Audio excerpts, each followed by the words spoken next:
và cái công nghệ INNOPLUS là cái công nghệ RF dưới da cộng với lại filler, một số cái này sẽ cho chúng ta những cái kết quả hoàn hảo nhất trong việc chỉnh sửa cái khuôn mặt của chúng ta do cái vấn đề lão hóa hay là những cái vấn đề về cái việc mà đã làm thẩm mỹ nội khoa mà nó chưa được ưng ý.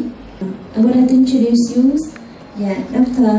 Elena Kuznetsova from Moscow. Rất mong các anh chị có một tràng tay cho bác sĩ. Người đứng bên cạnh là ông Vitaly, là phu quân cũng như là quản lý, nhà quản lý cho cái bác sĩ.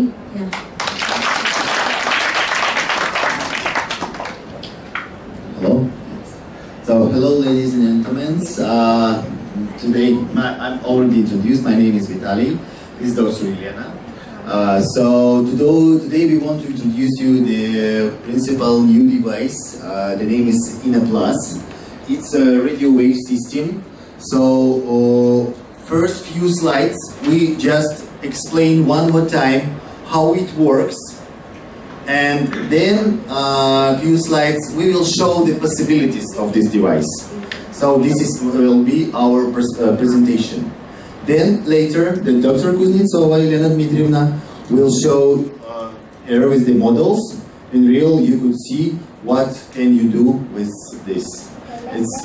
Hân hạnh giới thiệu bác sĩ Nguyễn Hoàng Nhật Khanh là bác sĩ đại diện của Việt Nam trong cái công nghệ INNOPLUS này. Bác sĩ hôm nay vừa là người sẽ được chuyển giao công nghệ chính thức tại Việt Nam, cũng sẽ là người dịch cho quý vị nghe về cái công nghệ mới này. Xin chào bác sĩ không một tràng pháo tay.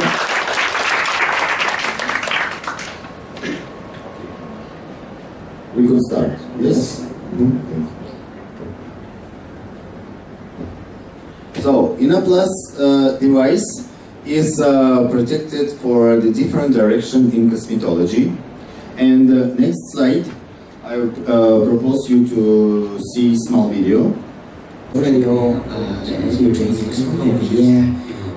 Bên cạnh đó, INNOPLUS cũng có khả năng là bổ sung thêm cái khả năng tiêm filler trong cái vấn đề của mình. Và đặc biệt là INNOPLUS với cái công nghệ RF có khả năng là làm hủy đi những cái mô sơn ở trong da của mình để điều trị sẹo rất là tốt và điều chỉnh những cái vấn đề về da. Splitting of early improperly injected fillers, wide variety of other dermatological problems. The principal method. Các bạn cũng thấy thì INNOPLUS khi mà điều trị ở bàn tay thì kết hợp với các biện pháp tiêm filler cũng sẽ làm cho bàn tay được hiệu quả để điều trị làm cho tay căng bứt lên. Ngoài ra, đối với những cái nếp nhăn ở vùng má, vùng mũi và vùng xung quanh miệng, INNOPLUS cũng có thể làm rất là tốt. So, what we have to understand first, that INNOPLUS device working in epidermis, dermis, and hypodermis. So, all level of your skin. Như vậy thì công nghệ INNOPLUS có khả năng điều trị ở lớp thượng bì, ở lớp bì và ở lớp hạ bì luôn. Như vậy thì công nghệ INNOPLUS có khả năng điều trị được toàn bộ những cái vấn đề về da của mình.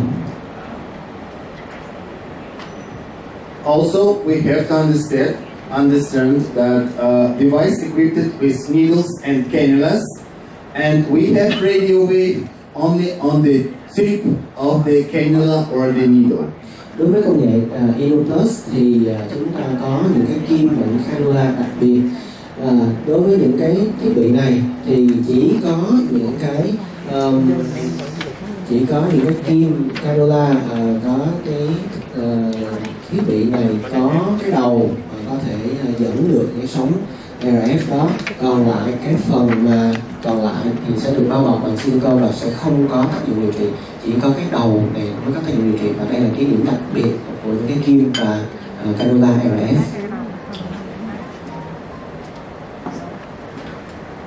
The manufacturer made different types of needles and cannulas, and each needle or cannula is separate cosmetology direction.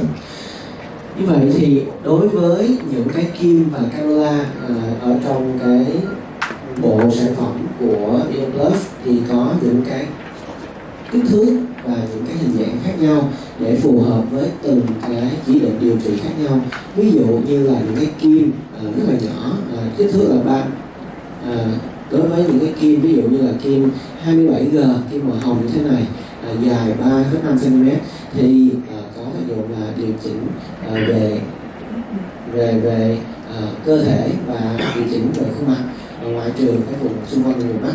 Và ví dụ như là để điều chỉnh cái ở co nhỏ lỗ chân lông thì chúng ta sẽ sử dụng cái kim 33G. The one of parameter of INNOPLUS that it could stimulate new collagen and make some channels in your skin. Later you will understand for what that we need. But now I just want to show you a small video. Về cái nguyên lý của cái phương pháp này là sử dụng cái sóng RF để kích thích cái tăng sinh collagen của cơ thể lên. Sau đây chúng ta sẽ xem được một cái đoạn video clip nhỏ. As part of the aging process, collagen in the dermal layer breaks down, causing skin wrinkling.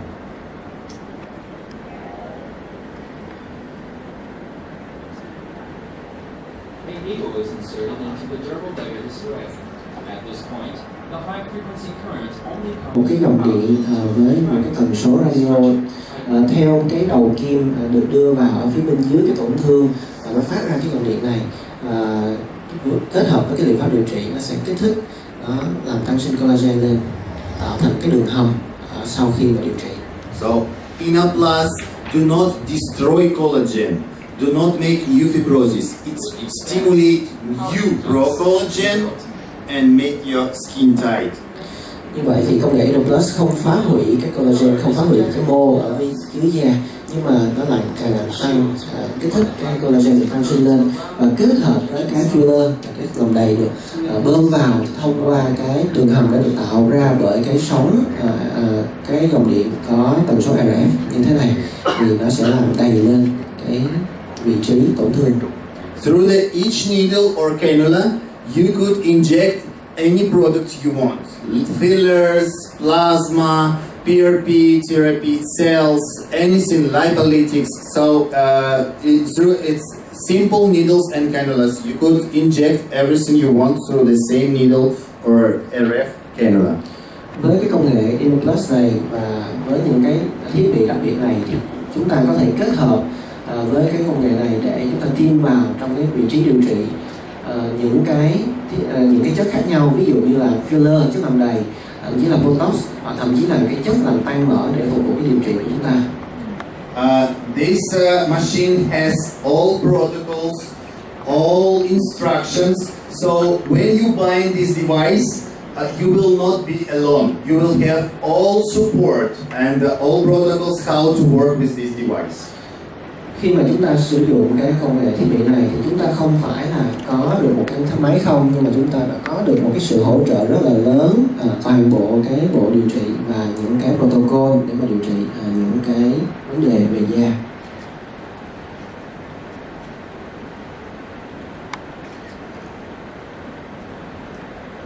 So now let's speak a little about possibilities of this device.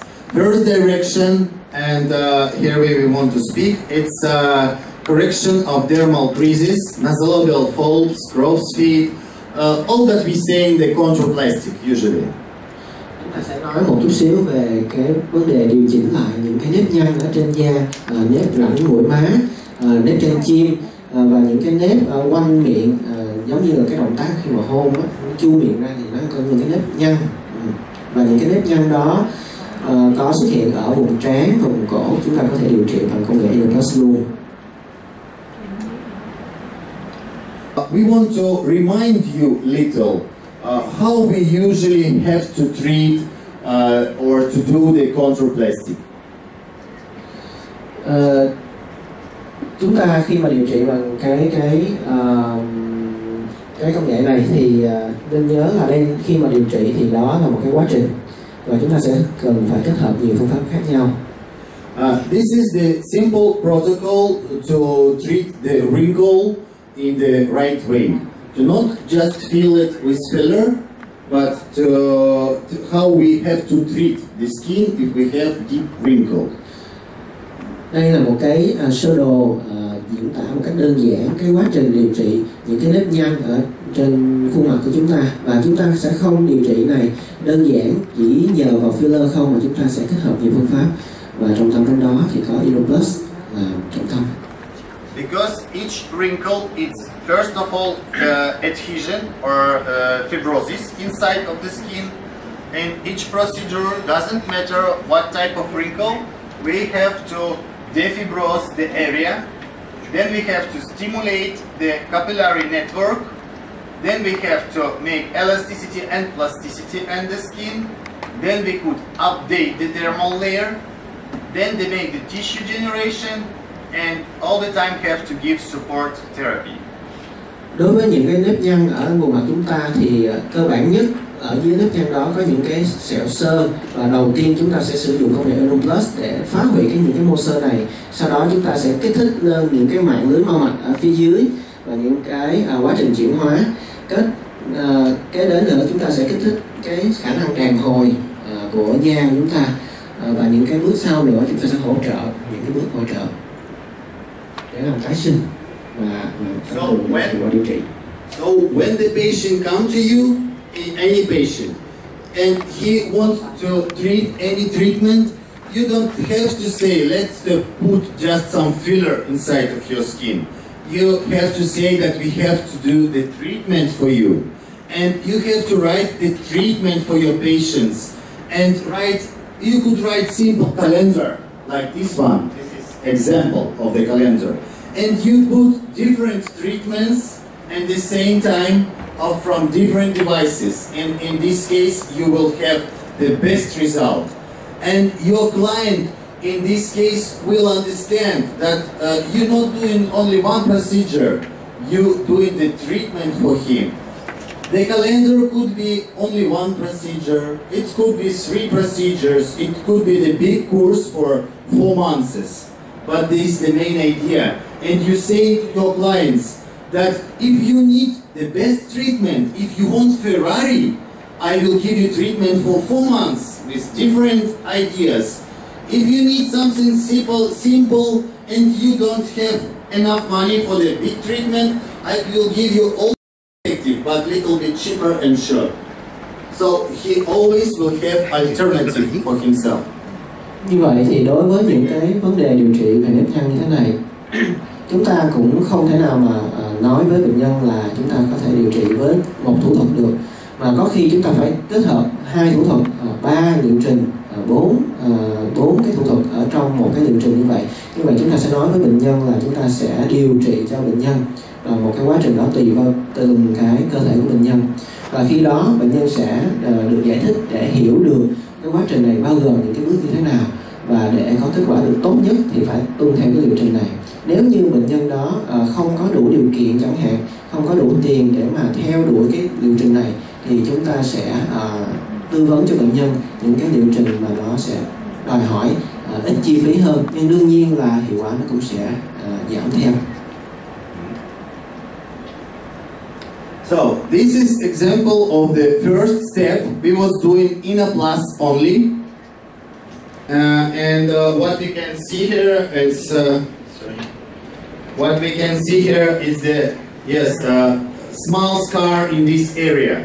So with INNOPLUS, what we was showing that we make defibrosing with the cannula, this forehead area, and we could see so good result here right after procedure.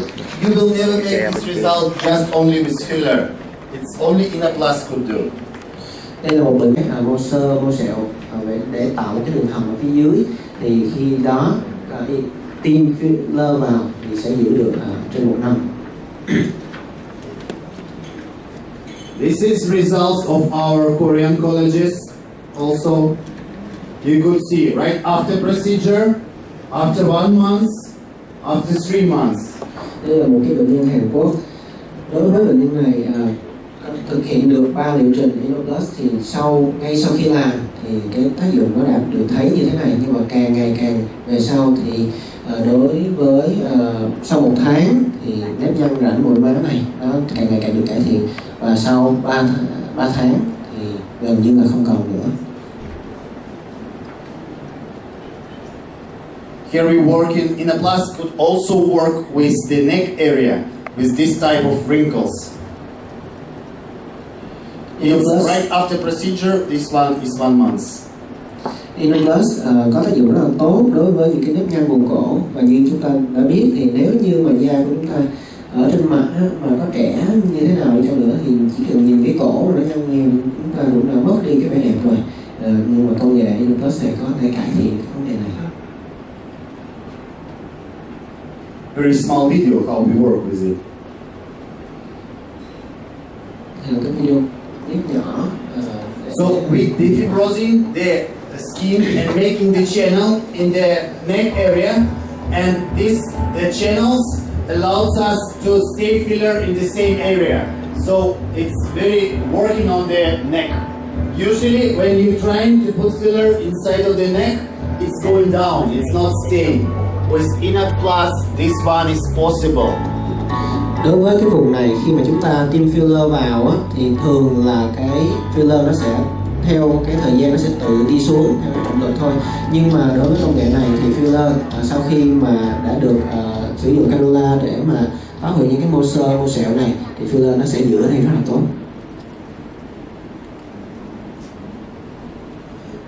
It's not only the photos, we was making many provings and was making ultrasound, and you could see it's many different patients in different time, and ultrasound you could see how the radio wave inside stimulate the collagen inside of the skin. This is the collagen.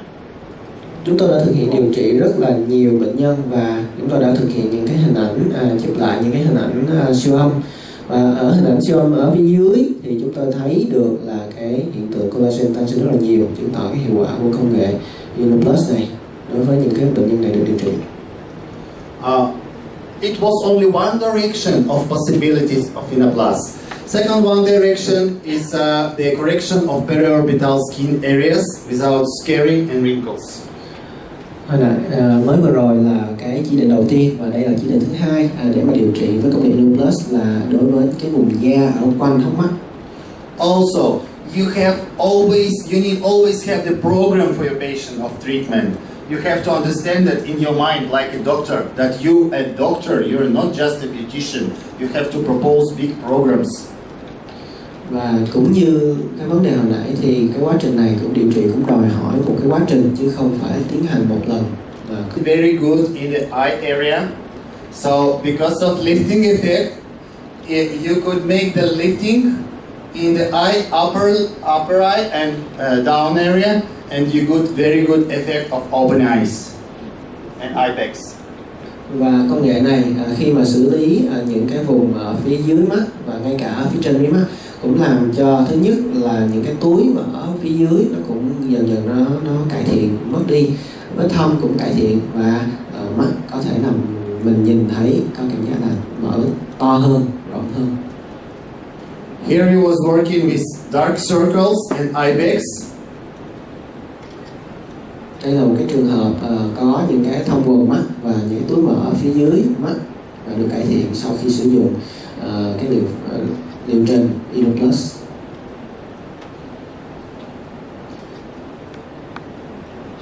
This patient has very good result with eyes. Also, you could see it was very big eye bags. There's no one here. Dark circles, also no circles. So you could see how her eyes are open now. It was like closed, and here is like open, better effect.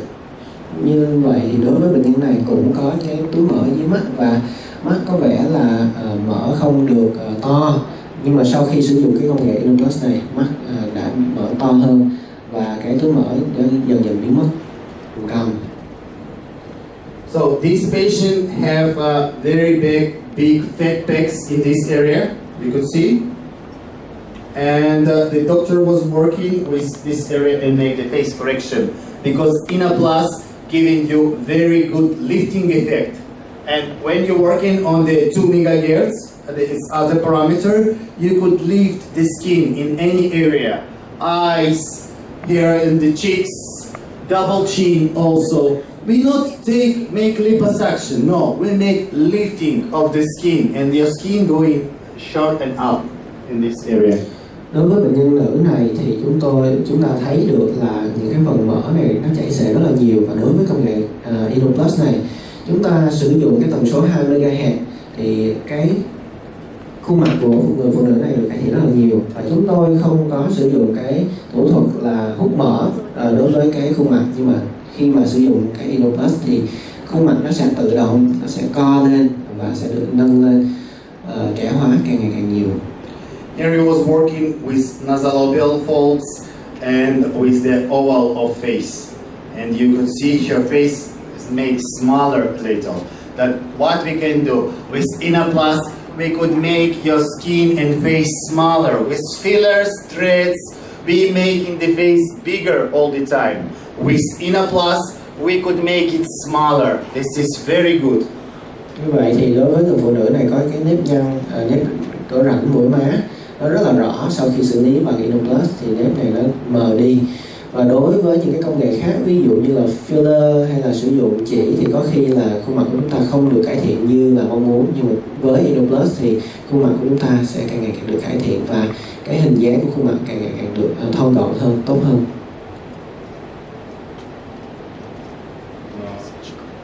Here we was working also with cheek fat in this area. So we made the lifting effect through the only one hole. And these procedures, I forget to say, very safe. It's no pain almost. Because of radio wave, you could work, the patient feel only little warm. They don't have to feel big pain. It's very good for your patients. They have very good result and they not feel much pain. They happy. Đối với người phụ nữ này, chúng ta cũng thấy được cái phần mỡ ở phía dưới má nó khá là nhiều, và sau khi xử lý bằng INNOPLUS và chỉ với một cái lỗ để mà xuyên cannula vào thôi thì cơ này đã được cải thiện. Và tôi cũng quên nói với các bạn là đối với công nghệ INNOPLUS này thì không có gây ra đau đớn, bất kỳ đau đớn gì hết, và cái mà bệnh nhân cảm thấy được là chỉ là cảm thấy hơi ấm và cảm thấy có khi cảm thấy hơi nóng ở cái vùng điều trị thôi, và cái cảm giác của bệnh nhân rất là tốt, và hiệu quả của bệnh nhân sau khi điều trị nó lại rất là đạt được tác dụng mong đợi. INNOPLUS very effective for the patients under 40 years old. You could see this woman, she lost the fat very fast and had many skin everywhere. So here he was working, we made the course for her. It's 4 treatments of INNOPLUS and you could see her very good face. Đối với bệnh nhân nữ này thì cái vấn đề chảy xệ đối với bệnh nhân nữ này chúng ta thấy được là rất là nghiêm trọng, nhưng mà sau khi điều trị bằng INNOPLUS này thì da của bệnh nhân này đã được cải thiện, co lại, trẻ hóa ra và có tính đàn hồi rất là tốt.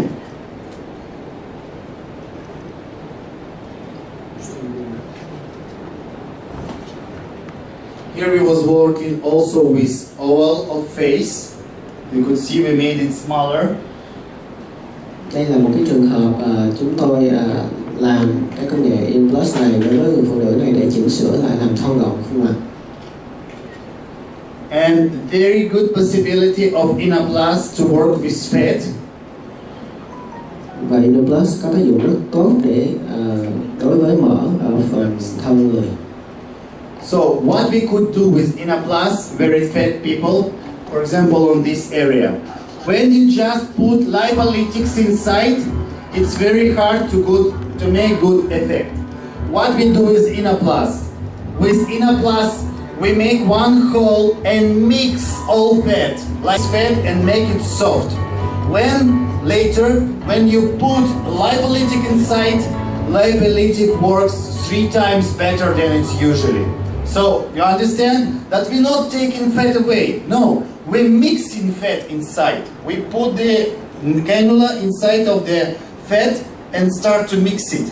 And when we mix in that, when we put later some mesotherapy, lipolytic, when we put through syringe, it has very good effect, very effective. Đối với những cái vùng mỡ ở trên thân người thì khi mà sử dụng những cái công nghệ ví dụ như là tiêm làm tan mỡ thì chúng ta phải tiêm rất là nhiều mũi. Nhưng mà đối với công nghệ INNOPLUS này, chúng tôi sẽ sử dụng cái cannula để trộn lên và làm cái mỡ đó trở nên mềm hơn. Và khi đó thì kết hợp với lại những cái thuốc làm tăng mỡ thì chúng ta có thể có được cái hiệu quả lên cao gấp 3 lần so với cái thông thường, và chỉ có sử dụng một cái lỗ như mà chúng ta đã thấy thôi. Also, INNOPLUS very good to working on the hands, because we make the lifting effect. We could lift the skin on the hands. People very like it. Đối với vùng để trẻ hóa ở cái vùng da tay này, đối với những cái bàn tay khẳng khiu thì chúng tôi sử dụng cái INNOPLUS này để làm nâng lên những cái da, để nếu như mà kết hợp với công nghệ tiêm filler sẽ làm cho da của mình nó tròn trịa hơn, nó rút hơn. Also, INNOPLUS very good in use when we work with correction of scars, treatment of stretch mark, atrophic, hypertrophic, keloid scars, and normal usual scars. Và công nghệ này rất là hiệu quả để điều trị, chỉnh sửa những cái vết sẹo, những cái vết rạn da, sẹo co rút hoặc là sẹo phì đại, và hoặc là những cái sẹo bình thường khác. Here we could see very interesting scar. We have all type of scar there. Because the scar is first of all fibrosis inside of the skin. Bởi vì những vết sẹo này thường là đầu tiên là có những cái xơ ở phía bên trong, ở phía dưới da. We also it's very effective after blepharoplasty to work with the scars after blepharoplasty. Và cái công nghệ này rất là hiệu quả đối với những cái trường hợp mà sau khi tạo hình mí ở trên mí mắt trên để làm bảo vệ cái sẹo này.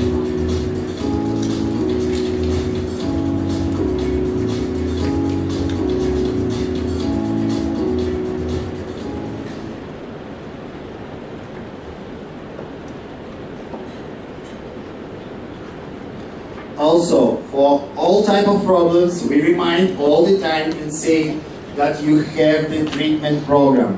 We have all the time treatment program, because when you speak with your clients and when you understand how you have to treat any problem, you will have all the time better effect. Như vậy chúng ta lúc nào cũng phải nhớ được là khi mà điều trị cho từng bệnh nhân, từng cái khách hàng thì chúng ta đòi hỏi cũng phải có một cái quá trình điều trị. Đối với từng cái loại This is correction of scars, keloid. For each type of problem, you have treatment program. Here, very interesting scar here. It's only INNOPLUS with needle and cannula, and you could see very good effect. Như vậy đối với bệnh nhân này có một cái sẹo ở trên vùng chân mày, thì chúng ta thấy được là chỉ với INNOPLUS. So you have to work also with needle in the dermis area, and you will have also very good effect. Đối với cannula thì chúng ta sẽ làm việc với cái lớp là hạ bì, nhưng mà đối với kim thì chúng tôi làm việc với là cái lớp bì, và chúng tôi có được cái hiệu quả rất là tốt sau khi điều trị. This atrophic post-acne also very good working INNOPLUS.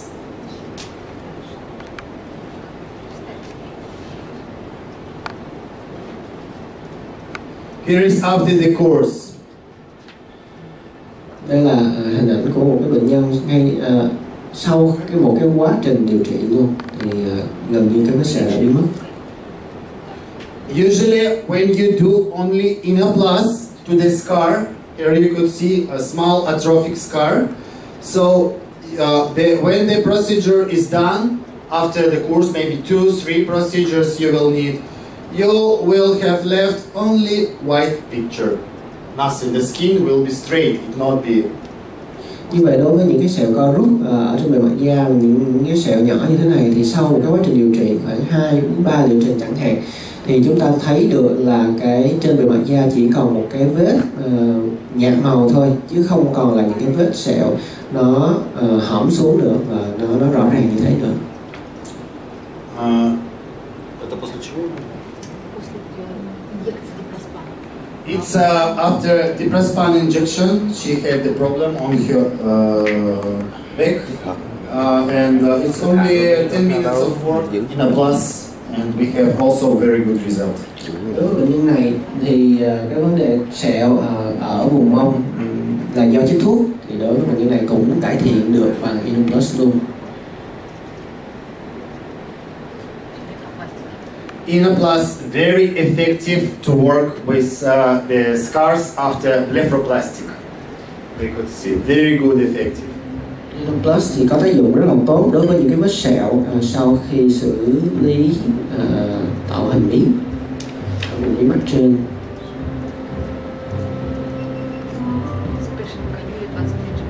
For that, Dosis produced a special cannula 23G. It's very useful. Đối với trường hợp này thì chúng ta sẽ sử dụng cái cannula với kích thước là 23G, rất là nhỏ và hiệu quả.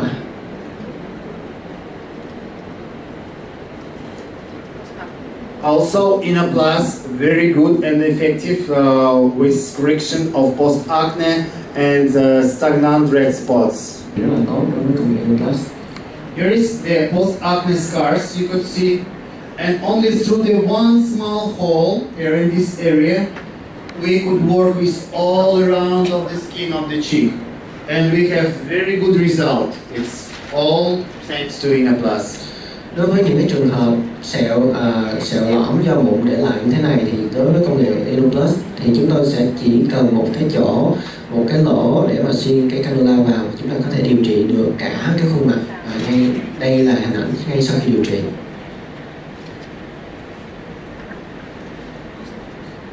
Also, everything is proved. We was making with ultrasound, and here you could see the scars, and after only INNOPLUS. It's post-acne. Như vậy thì đối với Plasma therapy also very. cái bệnh nhân này thì chúng tôi đã có làm những cái hình ảnh siêu âm và chúng ta thấy được cái sự cải thiện đối với những cái bệnh nhân này. Và thêm một cái nữa là liệu pháp PRP, huyết tương giàu tiểu cầu thì kết hợp với cái INNOPLUS sẽ có tác dụng rất là tốt đối với điều trị những cái bệnh nhân này.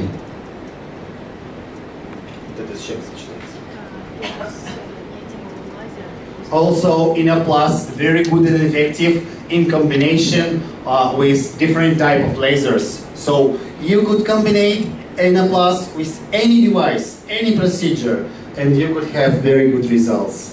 Và INNOPLUS cũng có tác dụng rất tốt khi mà phối hợp với những cái công nghệ laser khác, và đối với INNOPLUS bạn có thể kết hợp INNOPLUS với bất kỳ những cái công nghệ nào khác để nó mang lại kết quả điều trị như được mong đợi.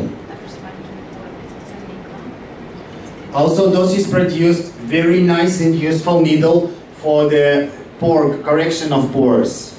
Để cải thiện cái tình trạng lỗ chân lông to thì INNOPLUS cũng có INNOPLUS. Also, we have small needles to correction small veins and red spots on the face and the body.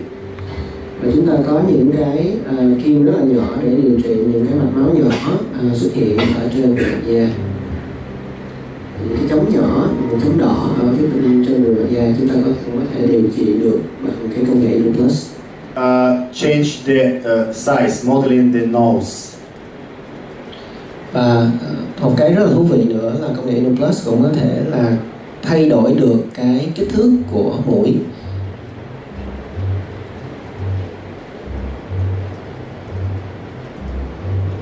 So what we doing? We working with derma first of all, and when the nose is big enough in this area, with INNOPLUS we could make the lifting effect of this area of nose, so we could make the nose smaller, like this one, European nose. Also, we could put the top of nose little bit up, you know, and it's also very easy and possible with INNOPLUS. Also, with INNOPLUS, like I said before with lip, we could make the channel in this area and up your nose in little bit in this area also. And filler will not come down because we will make the channel with INNOPLUS. It's very effective. You will see it today. Đối với công nghệ này thì chúng ta có thể làm cho cái mũi nhỏ lại, cao lên, và khi mà kết hợp với liệu pháp tiêm filler này thì filler cũng không có dễ dàng mà chảy xuống được, vì chúng tôi đã sử dụng công nghệ này để mà thiết lập một cái đường hầm ở phía dưới da và filler nó sẽ vẫn giữ ở đó, có thể dùng tốt hơn. Here the patient has the trauma on this side, and she got fibrosis, and the doctor was working with INNOPLUS. This says right after procedure, this after 1 month, so get best effect. Đối với bệnh nhân nữ này thì chúng ta thấy được cái mũi của bà không có cân xứng, và đối với công nghệ INNOPLUS, sử dụng công nghệ INNOPLUS thì đã cải thiện được cái tình trạng của mũi này. Và sau khi 1 tháng thì chúng ta đã thấy được là mũi của bệnh nhân này đã được co nhỏ đáng kể. Và tác dụng của INNOPLUS trong cái vấn đề này thì sẽ đến càng ngày càng nhiều sau thời gian và đạt được kết quả tốt nhất sau khoảng từ 3 tuần đến 1 tháng. Cho nên chúng ta nên thông báo với lại bệnh nhân, nếu những khách hàng chúng ta là chúng ta sẽ phải đợi cái tác dụng này. There's also big nose on the top. We made it smaller. Đây là bệnh nhân nữ có cái đầu mũi rất là to, và sau khi xử lý bằng công nghệ INNOPLUS thì chúng ta đã có được cái đầu mũi nhỏ hơn.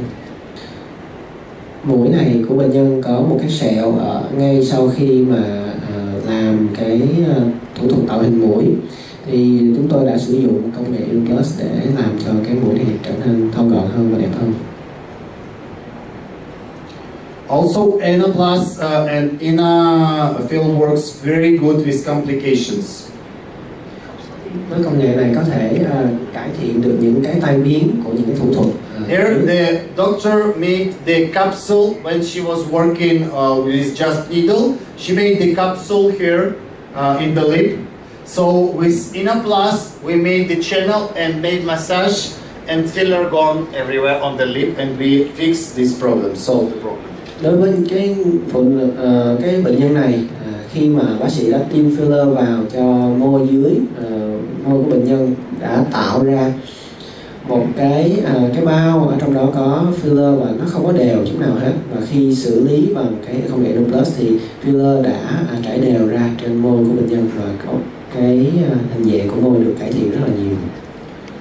In this case, filler was put it wrong and go up in derma, and the doctor just made few channels inside of hypodermis and made massage and filler gone inside of the skin, so she doesn't need to use hyaluronidase like to mix it, and don't waste the time. It was 10 minutes of work and we fixed this problem. Đối với bệnh nhân nữ này thì đã được tiêm filler, nhưng mà tiêm filler này khá là nông, cho nên là chúng ta thấy là cái cục filler nó nổi trên bề mặt da, và đã được chỉnh sửa bằng công nghệ INNOPLUS. Khi mà sửa bằng công nghệ INNOPLUS thì filler đã chìm xuống ở dưới cái bề mặt da và không còn thấy nữa, và bệnh nhân này không còn phải làm thủ thuật tiêm tăng filler nữa. This patient has after liposuction, her skin stuck in this area, and we unstuck it, defibrozin with INNOPLUS only. 5-minute works. Đối với bệnh nhân nữ này có một cái sẹo ở phía dưới cổ, sau khi mà hút mỡ thì đối với bệnh nhân này đã xử lý bằng INNOPLUS để phá đi những cái mô sợi và kéo cái sẹo, kéo cái da ra, và không còn cái sẹo này nữa, không còn cái sẹo khói lúc này nữa. Here, the patient made on exhibition thread cox, and her cheek was like that. You see the problem? So she come to us very afraid, and what I have to do, I don't know. I have now the big problem of the threads. We was working only 10 minutes. We make defibrozin in this area with INNOPLUS, and we solve the problem. Đối với bệnh nhân nữ này có một cái tình huống là đã được xử lý căng da mặt bằng chỉ, nhưng mà chỉ nó lại lộ ra phía bề mặt da. Thì đối với bệnh nhân này đến với chúng tôi đã xử lý bằng công nghệ INNOPLUS làm cho chỉ không còn lộ nữa. Also, this effect that INNOPLUS could work with paraphenoma. It's the work of our Korean partners. So they was also working with that. Đối với bệnh nhân nữ này có một cái khu paraffin ở dưới thì chúng tôi cũng có thể điều trị được luôn, và cái da của cô này đã trở nên láng hơn. Here in this area was put biopolymer caprolactone gel here in this area. So we also can work with this type of problem. Như này thì đã được tiêm những cái chất làm đầy trên đây và nó đã được lộ ra như thế này. Thì và đối với những bệnh nhân này chúng tôi cũng có thể xử lý bằng INNOPLUS để làm giảm đi những cái chứng tai biến này. If you have biopolymers fresh that insert during for 1 year and the patient has problem and want to take it out, some gel or biopolymer doesn't matter, even the filler, you could take it out with INNOPLUS. Đối với những cái bệnh nhân đã được bơm chất làm đầy và nó so we defibrosing the area around the gel, biopolymer, caprolactone, filler, and then we make the channel outside, and with massage technique we just take it away. It's biopolymer going out. Đối với những cái bệnh nhân này, nếu như có những cái tai biến polycaprolactone going out. Những cái tai biến không mong đợi, hoặc là thậm chí tiêm những cái filler mà lại có vấn đề mà muốn lấy nó ra, thì đối với công nghệ INNOPLUS này chúng tôi cũng có thể xử lý những cái trường hợp này. Chúng tôi tạo những cái đường hầm và sau đó chúng tôi massage nhẹ thì những cái chất này đều có thể lấy ra được. Only INNOPLUS can do it. Nobody can. Even surgery, when they cut it, they cannot take everything away. Chỉ có INNOPLUS có thể làm được điều này. Ngay cả xử lý bằng phẫu thuật cũng không thể nào lấy hết ra được. Here they как что за препарат?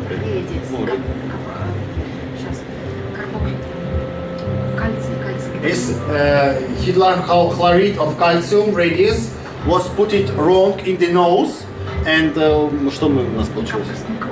And we got necrosis in this area, and we have to do necessary. So we put INNOPLUS inside of the nose, make the channel, then clean it with saline very fast, and we save the patient because he could die from this problem. That because he has very big capillary network, and clean it with saline, and we save the patient very fast and very effective. Đối với những cái bệnh nhân làm thủ thuật ở vùng mũi có cái hiện tượng thiếu máu, có khả năng hoại tử ở vùng mũi, thì chúng ta sẽ sử dụng công nghệ INNOPLUS để mà bơm rửa nước muối vào trong đó để chúng ta có thể cứu được cái vùng mũi này khỏi bị hoại tử. One more few words. The presentation is almost over. I will not explain all proven details here, but we have it. And I just want to say that INNOPLUS, it's not just simple device. We have many articles and we could show it to you how it works, that what's the principle of working. We just want to say that please, you could read all that information. It's open, and we just want to say that it's proved and it's working. INNOPLUS không phải là một cái thiết bị đơn giản, và công nghệ INNOPLUS sẽ được chứng thực qua nhiều nước ở châu Âu và thậm chí ở những cái nhiều nước phát triển khác. Và đối với công nghệ này chúng tôi có cái thông tin mở và các bạn có thể tham khảo về many researchers, different countries, Russian Federation, Korea, Singapore, and many else. Có rất là nhiều nghiên cứu đối với công nghệ INNOPLUS, công nghệ RF này. Và chúng ta có thể tham khảo. This is histology. This is simple skin.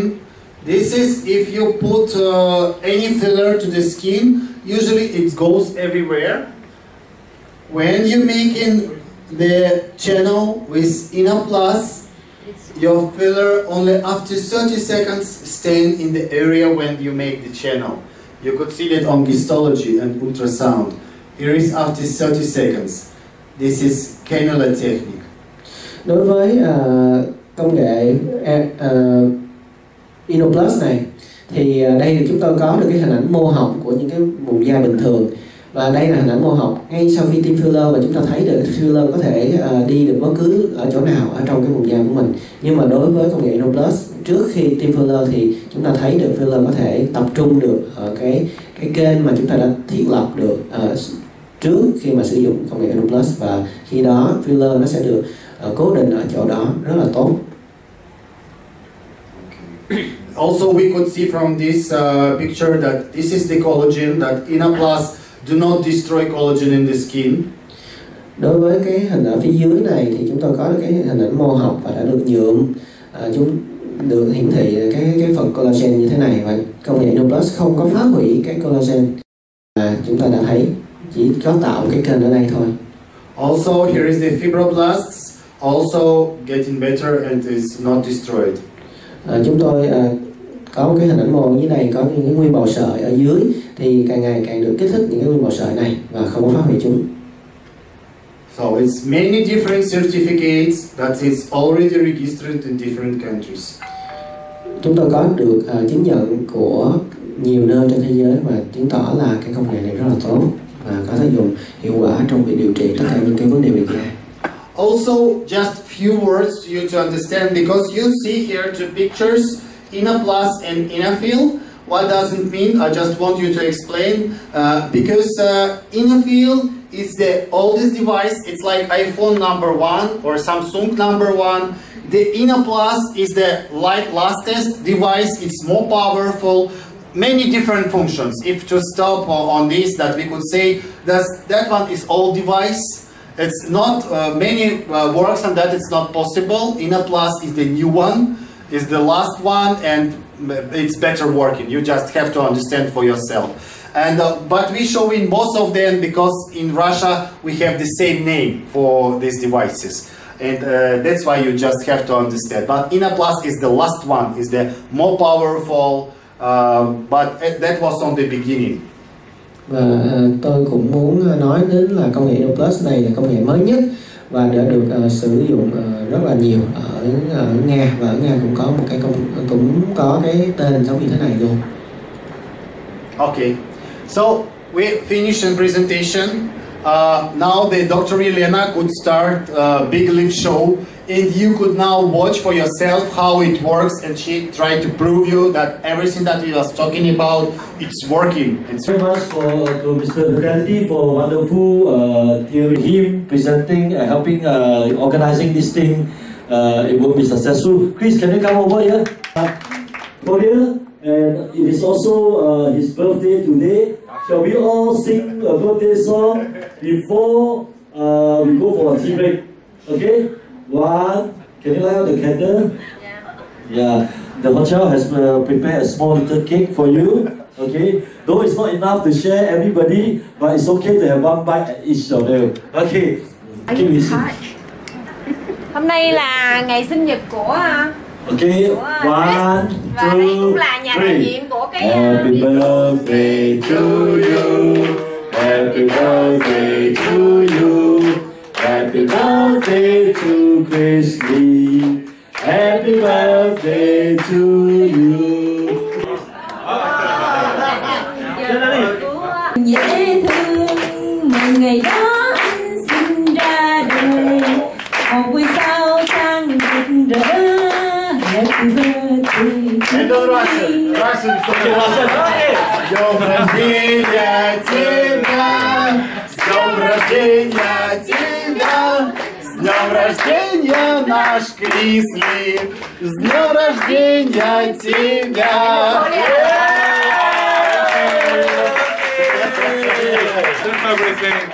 Okay, good.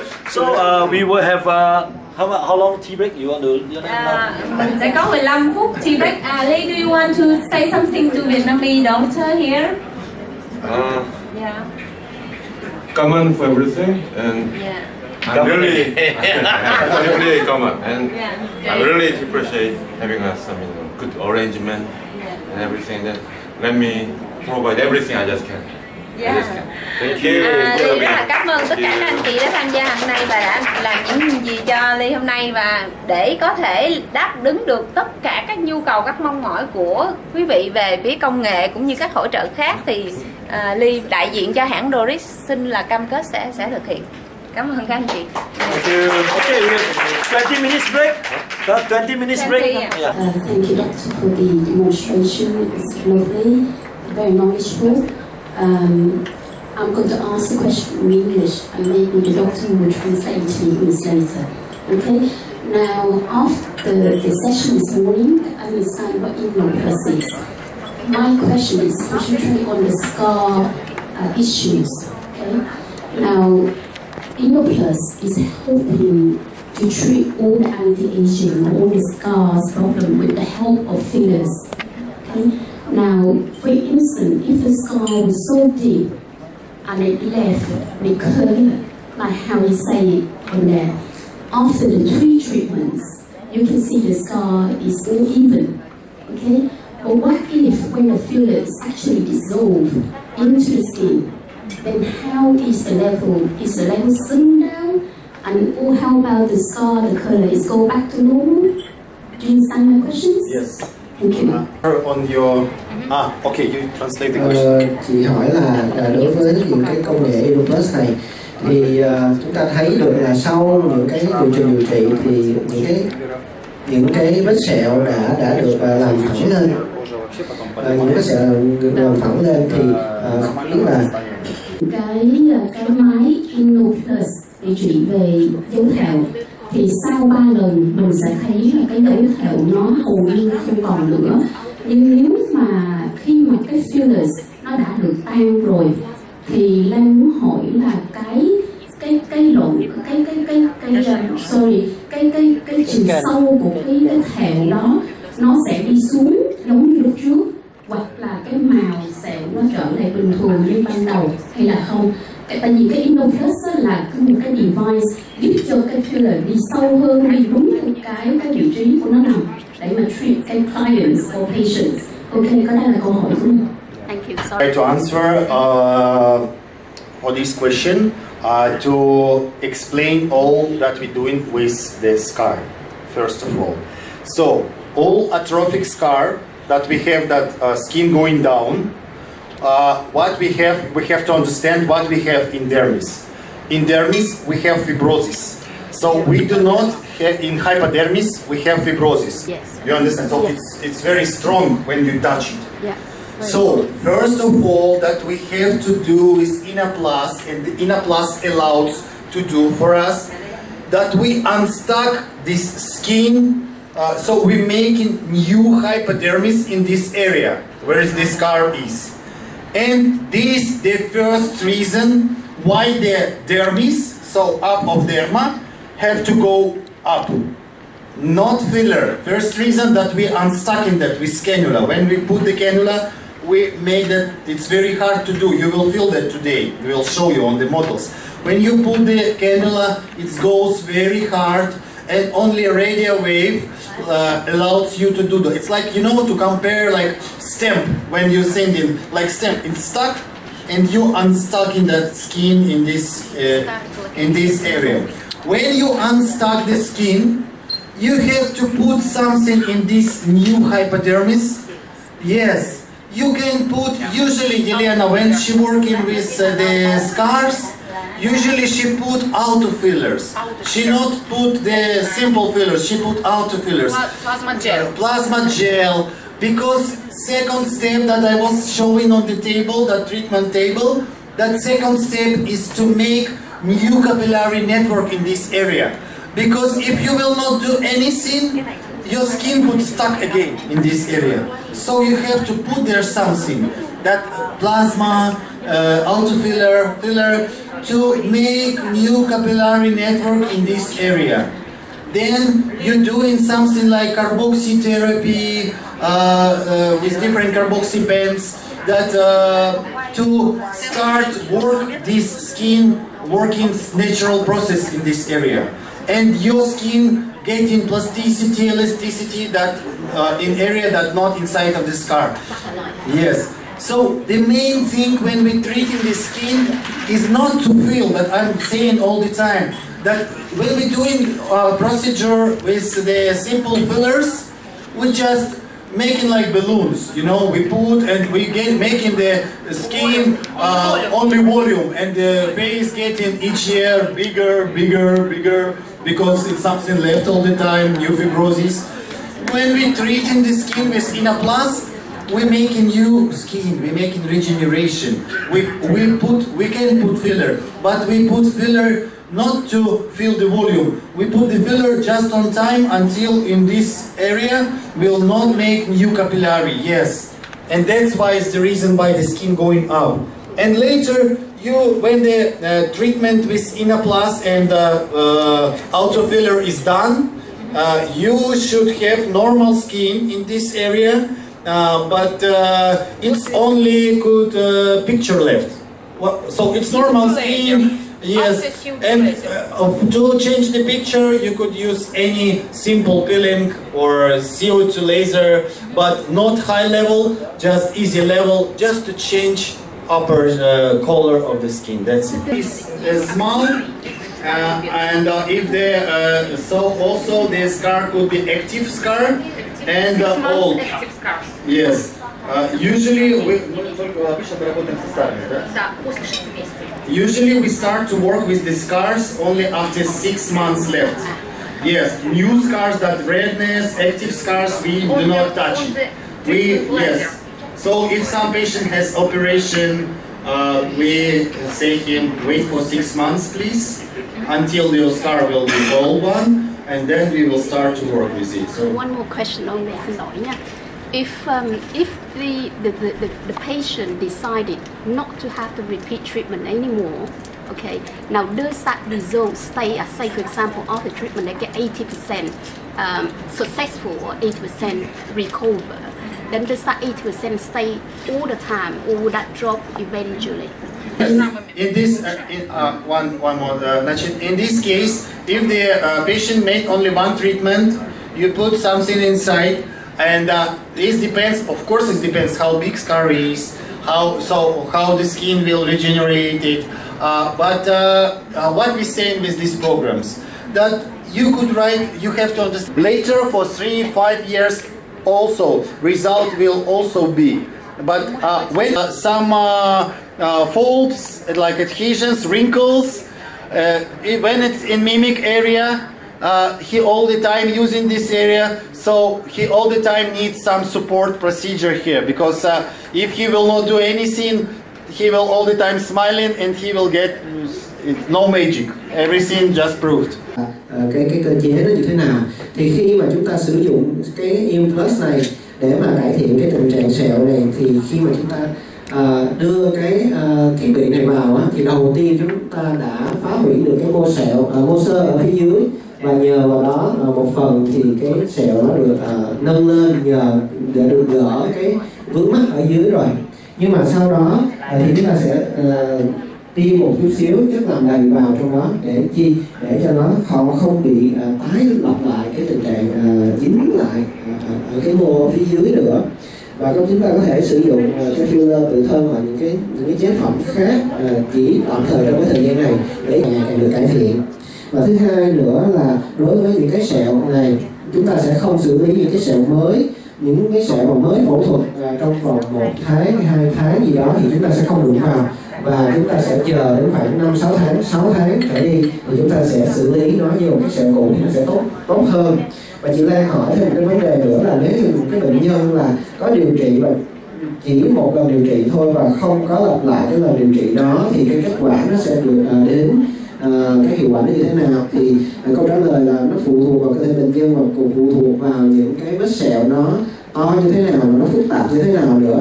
Và đối với những cái vấn đề này thì chúng ta sẽ nên thực hiện nhiều lần để có được một cái câu trả lời chính xác cho bệnh nhân đó. Tức là chúng ta nên có kinh nghiệm nhiều hơn một chút để có câu trả lời chính xác cho bệnh nhân đó. Và thường là những cái vết sẹo, có những cái vết sẹo chúng ta chỉ cần thực hiện một lần thôi thì có thể cái tác dụng có thể kéo dài đến 3 đến 5 năm, và thậm chí có thể kéo dài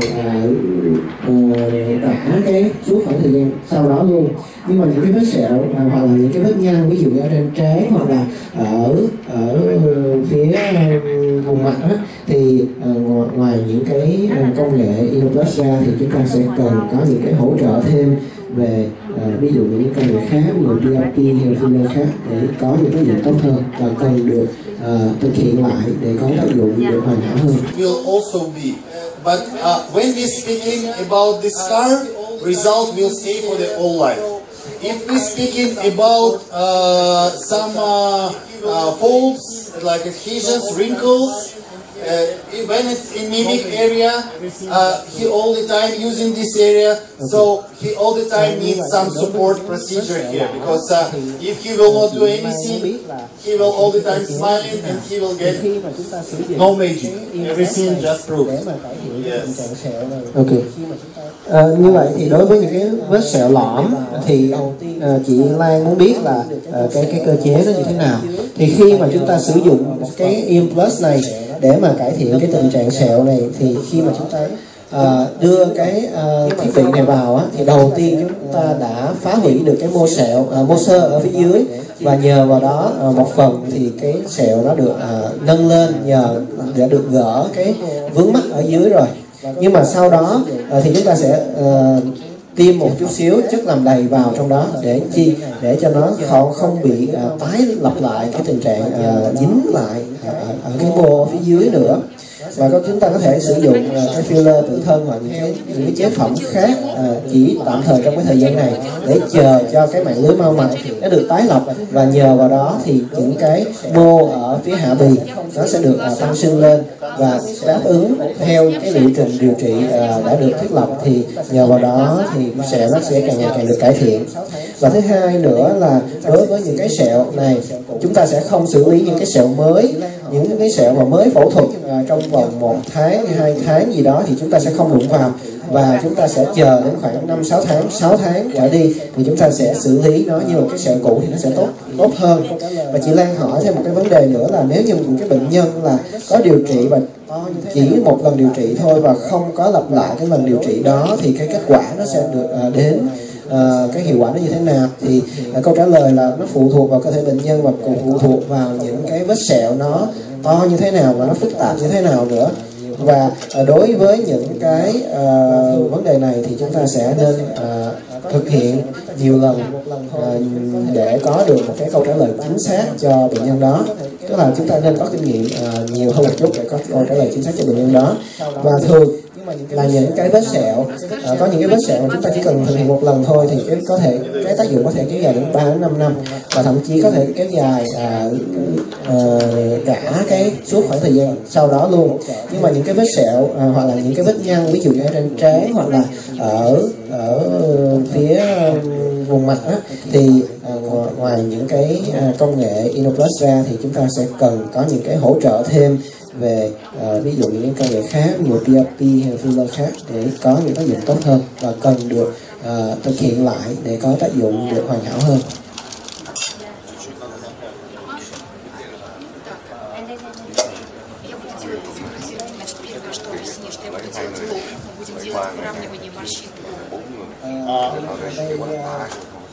Чуть-чуть надо направить.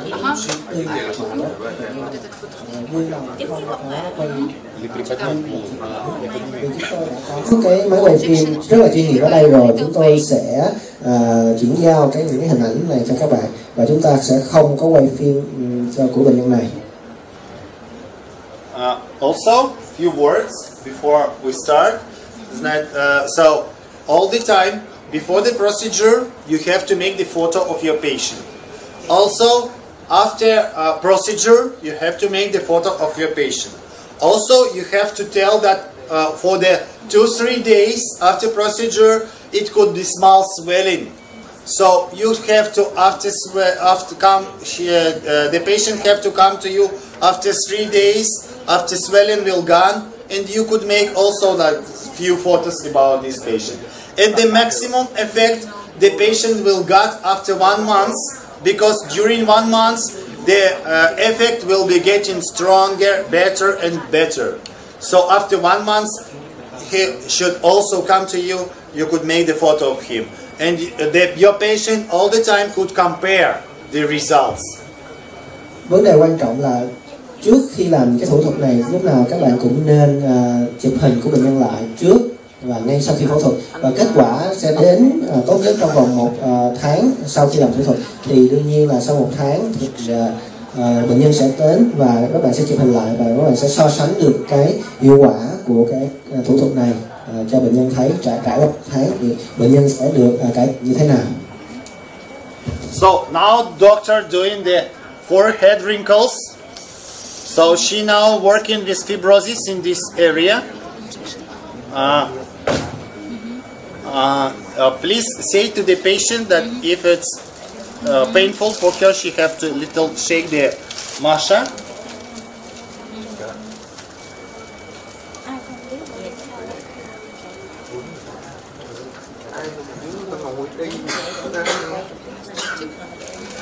Так, я работаю сейчас на режиме дефиброзирования, скажи. Now the doctor working on the defibrozin parameter. So with defibrozin adhesions in this area.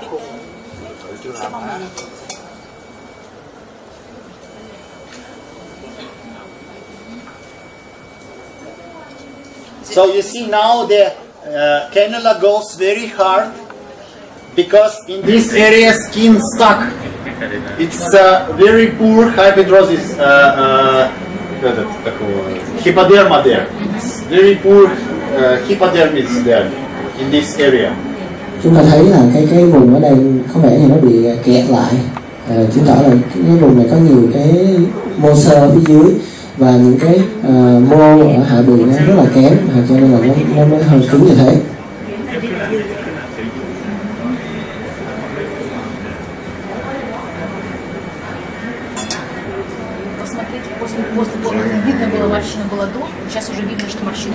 You could see now that after defibrozing this area, we almost not see wrinkle because we unstuck the skin, and now we already have a good effect because we unstuck the skin in this area.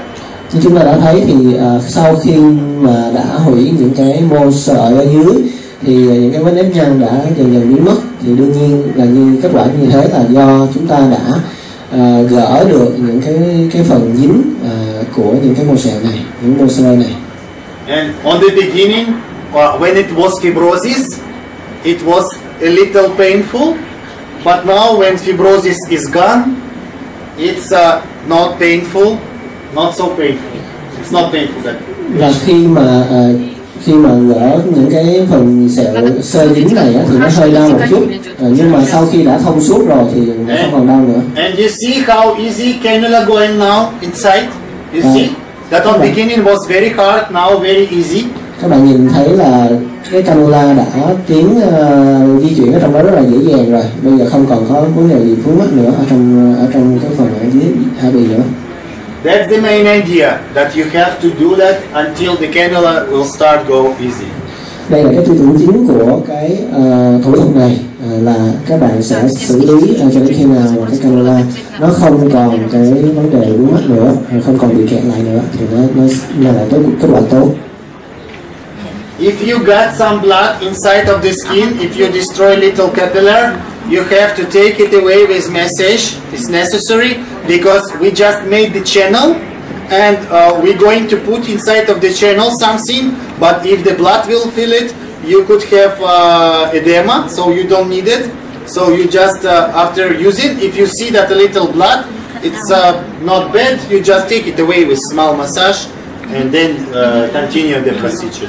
Nếu các bạn thấy có một chút xíu máu chảy ra thì đương nhiên là cái quá trình này làm tổn thương một chút xíu cái màng nhĩ bao mạch ở phía dưới da, cho nên khi mà gặp cái trường hợp này thì cũng đừng có lo lắng gì hết, mà chúng ta sẽ massage một chút để lấy những cái phần đó này ra là không sao hết.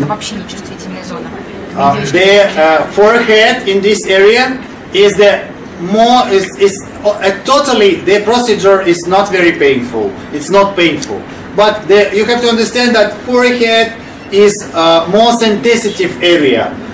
Because here is you have like big, big bone in this area. That's like here. When you doing eyes, you not feel anything. When you working here also, so the forehead is like most sensitive area. So that's why patient is afraid. Cái vùng trán là cái vùng tương đối là nhạy cảm của cơ thể, bởi vì nó là nằm trên một cái vùng xương lớn, cho nên là đối với cái vùng này thì tương đối nhạy cảm và bệnh nhân tương đối là e ngại khi mà thực hiện những cái phẫu thuật ở vùng này. После я веду сейчас после дефиброзирования. Và chúng ta thấy được là trước khi xử lý thủ thuật sử dụng công nghệ INNOPLUS thì bệnh nhân đã được tiêm cái thuốc giảm đau rồi.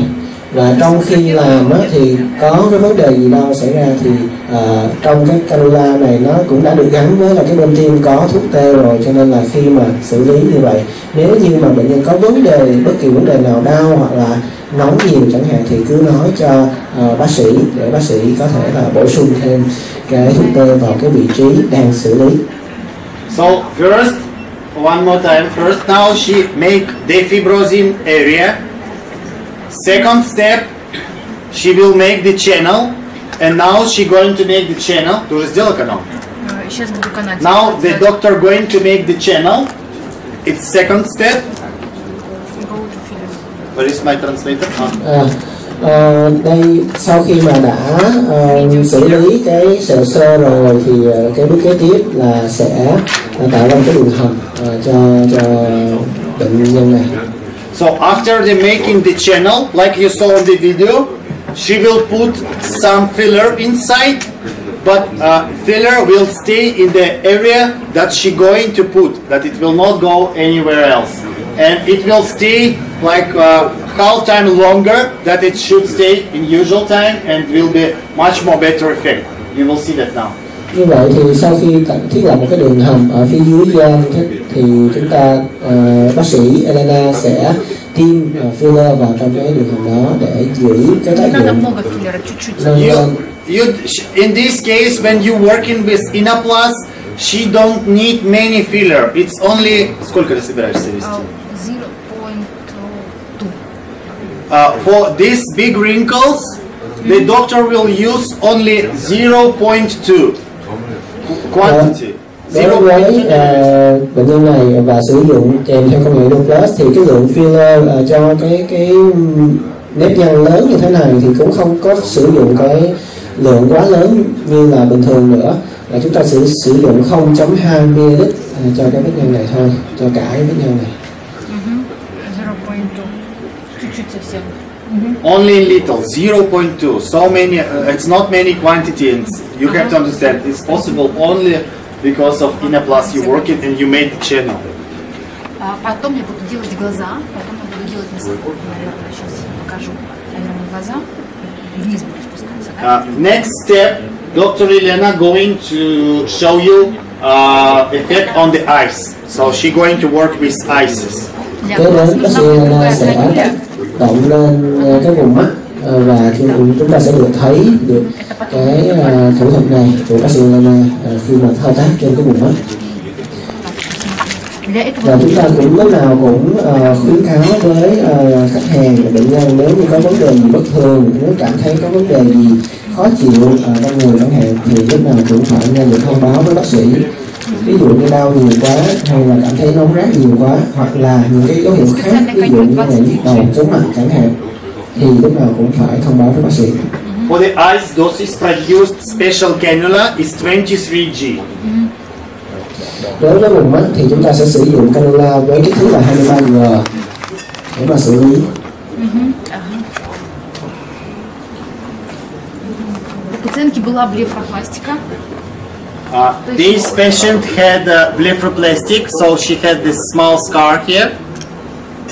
Với bệnh nhân này đã xử lý tạo hình miếng mắt rồi, có một cái sẹo nhỏ phía này, thì cho nên là bác sĩ Elena sẽ xử lý cái vùng này luôn.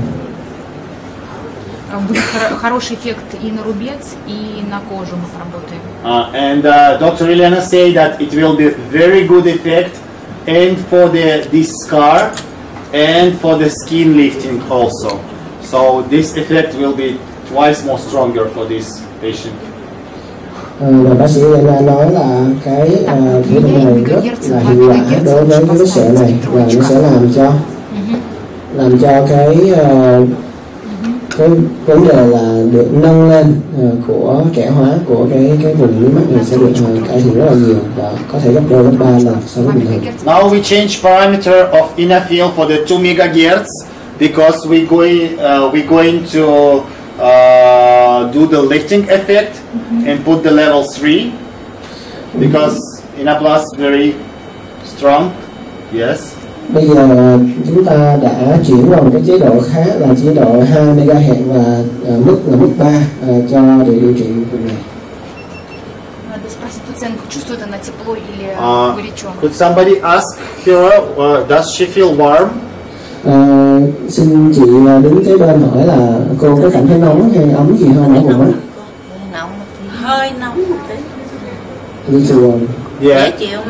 You show all the time during procedure should speak with your patient, ask him what does he feel. Lúc nào chúng ta cũng sẽ phải hỏi bệnh nhân xem cảm thấy như thế nào, và bất cứ một cái dấu hiệu nào mà cảm thấy khó chịu thì cũng phải thông báo với chúng ta.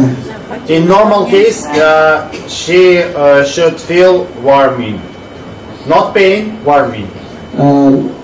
Trong đa số các trường hợp bình thường thì bệnh nhân sẽ cảm thấy là không có đau và hơi ấm ấm một chút thôi.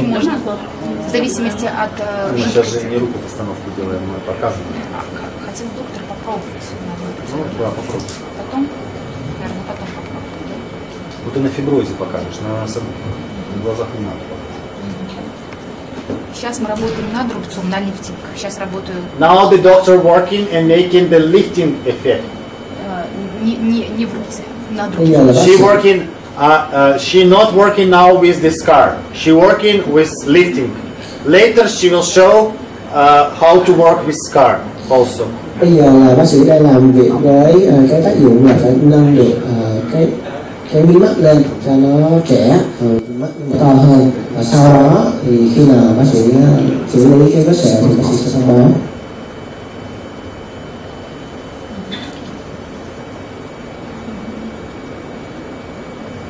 От 3 до 5 минут достаточно, чтобы хороший был результат.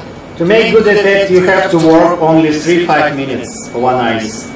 Để có được cái tác dụng điều trị tốt thì các bạn chỉ cần xử lý khoảng 3 đến 5 phút thôi. Во время процедуры вы можете замечать, что внутренняя часть века вот здесь потянулась, а здесь кожа стала конической. When you look on the eyes during the procedure, you could see that the working area already starts to lift. Lifting effect already. You could see that one area is already going better. Khi mà chúng ta xử lý cái vùng mắt này, chúng ta có thể thấy được ngay lập tức cái hiệu quả nâng lên rõ rệt của cái vùng mắt sau khi ngay trong khi xử lý và ngay sau khi xử lý so với cái mắt của đối diện.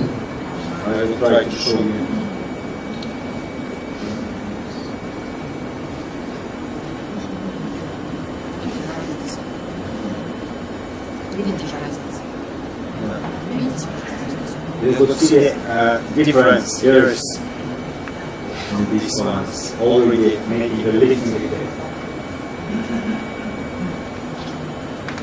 После процедуры первый результат, а потом будет результат через месяц, через 2-3 недели. After procedure, she already will have good result, but you have to understand also that this result will be getting more and more, better and better during 3 weeks. So your patient will be happy now, and she will be more happier every day for 3 weeks. Sau khi làm cái thủ thuật với công nghệ INNOPLUS này thì bệnh nhân có thể thấy được cái sự khác biệt ngay sau khi làm, và cái kết quả càng ngày càng được cải thiện từ bây giờ mỗi ngày cho đến 3 tuần sau đó nữa. Tuy nhiên thì đối với bệnh nhân này thì khi mà xử lý xong thì bệnh nhân cũng sẽ cảm thấy vui hơn khi mà xử lý xong và mình nhận được cái kết quả rất là tốt, chứ mà càng ngày bệnh nhân cảm thấy vui hơn, bệnh nhân càng đẹp hơn. Изменение цвета кожи это очень хорошо, но немножко розовое, но не сильно красное. When the skin change the color to the pink, it's very good. You could understand that you're making good effect. and but not try to make the skin very red color, because when it's very red, it could be painful for the patient. We always carry that it shouldn't be painful, no pain. Đối với bệnh nhân thì khi mà da của bệnh nhân chuyển sang màu hồng thì chứng tỏ là tác dụng điều trị rất là tốt, nhưng mà không có nên cố gắng để lâu quá để da chuyển sang màu đỏ. Nếu như màu đỏ thì chứng tỏ là bệnh nhân bị đau rất khá là nhiều và nó có thể ảnh hưởng đến cái vùng điều trị.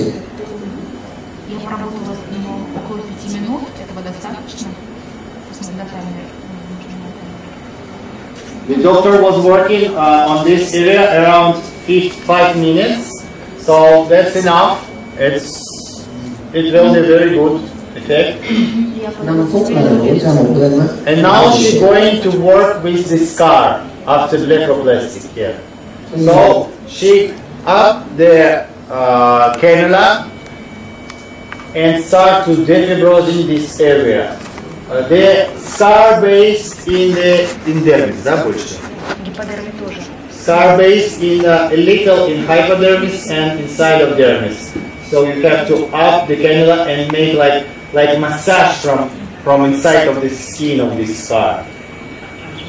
Bây giờ thì bác sĩ đang xử lý cái vùng sẹo ở vùng mí mắt của bệnh nhân, và cái sẹo này nằm ở vùng hạ bì của bệnh nhân, thì bác sĩ sẽ thực hiện cái thao tác này từng chút một.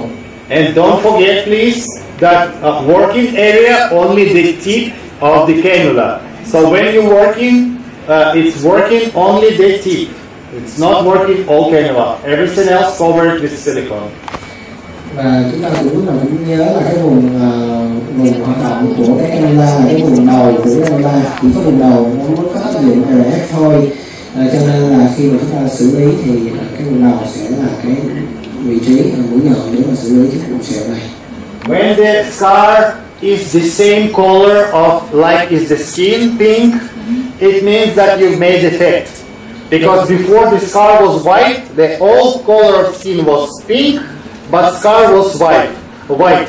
When the scar become also pink, it means that you got effect. It means that it's working. Khi cái màu của sẹo trở nên hồng giống như màu của da thì chứng tỏ là cái sẹo đã được chịu tác dụng rất là tốt của INNOPLUS. Tại vì trước đây thì cái sẹo nó sẽ có cái màu trắng, và bây giờ sẹo nó sẽ chuyển sang màu hồng rồi, sau khi chúng ta đã phá hủy cái lớp xơ sẹo ở dưới.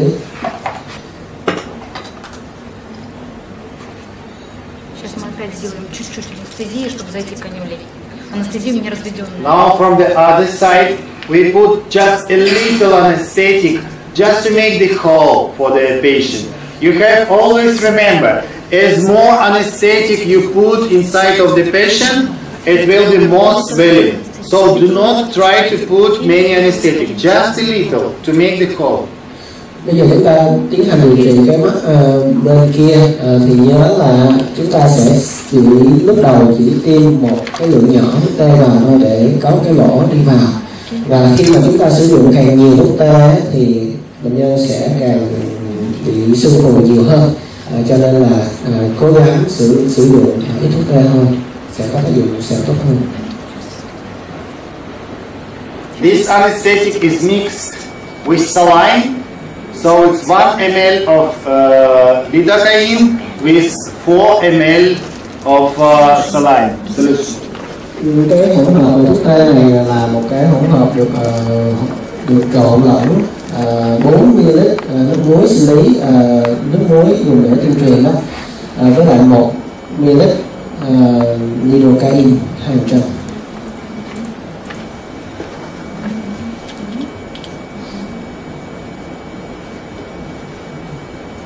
Ở đây thì chúng tôi đang sử dụng cái thuốc tê dành cho nha khoa là lidocaine phối hợp với lại adrenaline với cái lượng vừa đủ để có một tác dụng co mạch nhất định thôi, để hạn chế tình trạng chảy máu.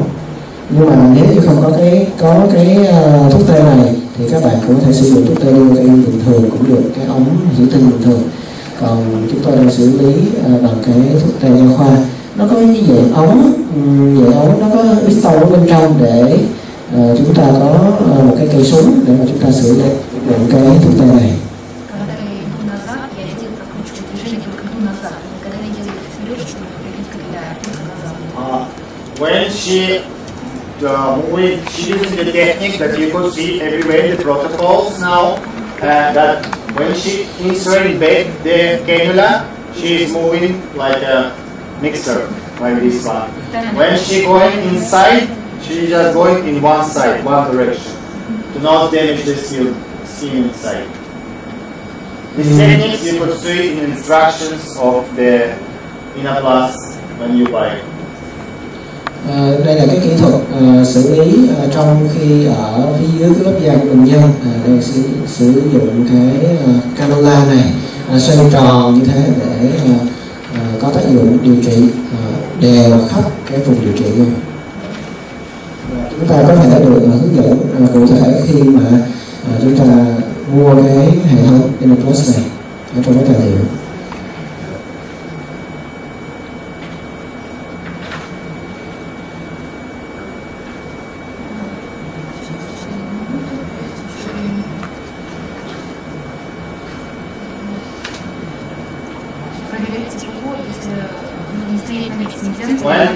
If the patient not telling to you, it sometimes happens when the patient just sleeping and not telling to you, is it painful or is it warm or not?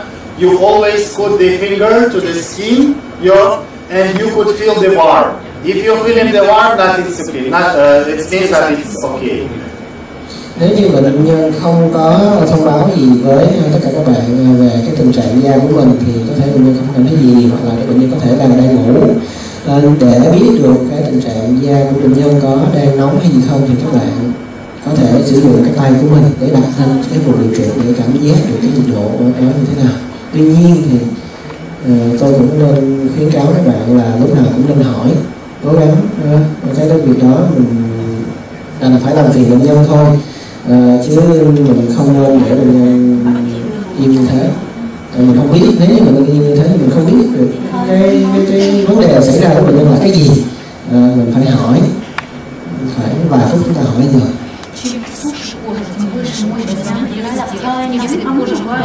Khi nào bệnh nhân khó chịu, bệnh nhân sẽ đưa một ngón tay lên. Còn thấy nằm im là bệnh nhân bỗng thức, nhưng mà không có thấy khó chịu ra. Working power usually for this area is from 3 to 6. So how you understand that? If the skin is dry, you making power a little bit more, higher. If the skin is wet, good skin, like you could make the power a little bit less. Như vậy thì cái mức độ, cái mức điều trị ở cái máy này có thể đến cái mức 6. Thì chúng ta có thể hiểu như thế nào khi mà cái da của bệnh nhân nó khô á, thì chúng ta có thể xử lý bằng cái mức nó tương đối hơi cao hơn một chút. Rồi khi mà cái da của bệnh nhân nó ẩm hơn, tốt hơn á, thì chúng ta sẽ xử lý với cái mức năng lượng nó thấp hơn một chút. Сейчас я то же самое пойду, мы 5 минут недостаточно поработали. Okay, Елена finished with the skin eyes, and now she going to work with the scar. Now you could see that this scar now is white, and she going to make it the same color like the skin. So she making the fibrosing in hypodermis of the scar and recovery. Bây giờ thì bác sĩ đang xử lý cái sẹo của bệnh nhân. Chúng ta để ý là cái sẹo đang có cái màu trắng, thì bây giờ chúng ta sẽ xử lý cho đến khi nào cái sẹo nó tương đối là chuyển sang màu hồng, giống như cái màu da cái cỡ. Мы прогреваем до дермы. Канюля прогревает все до дермы. Изнутри прогрев идет. Видите, как поменялся цвет? You could see how we changed the color of the scar. So we changing that because of radio wave working here. Các bạn có thể thấy được là cái hiện tượng đỏ màu ở vết sẹo của bệnh nhân là tác dụng của cái dòng điện có sóng radio, dòng điện có tần số radio.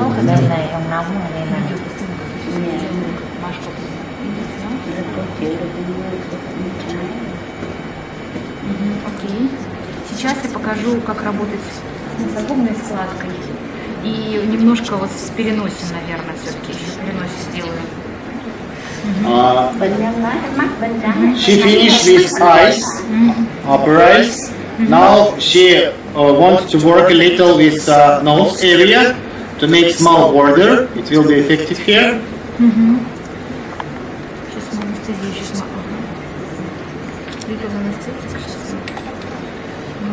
Два доступа. Можно отсюда зайти, а можно сделать от носа зайти. To come this area, you could have two techniques. You could start to work from the forehead, make the hole in the forehead and come to this area. Also, you could make the hole from the nose and make the same thing. So you decide for yourself what is easier for you. And for example, if it's painful from this area, you could come from here. If it's not painful from this area, you could come. So you choose for yourself. Như vậy thì để xử lý cái vùng mũi, các bạn có thể đi theo hai hướng, một là từ phần trán xuống, hai từ phần đầu mũi lên. Nhưng mà nếu như mình phần đầu mũi mình thì nó ít You want to see from the nose? Техника. What's your technique? What technique you want to see? From forehead or from the nose? From forehead. Okay.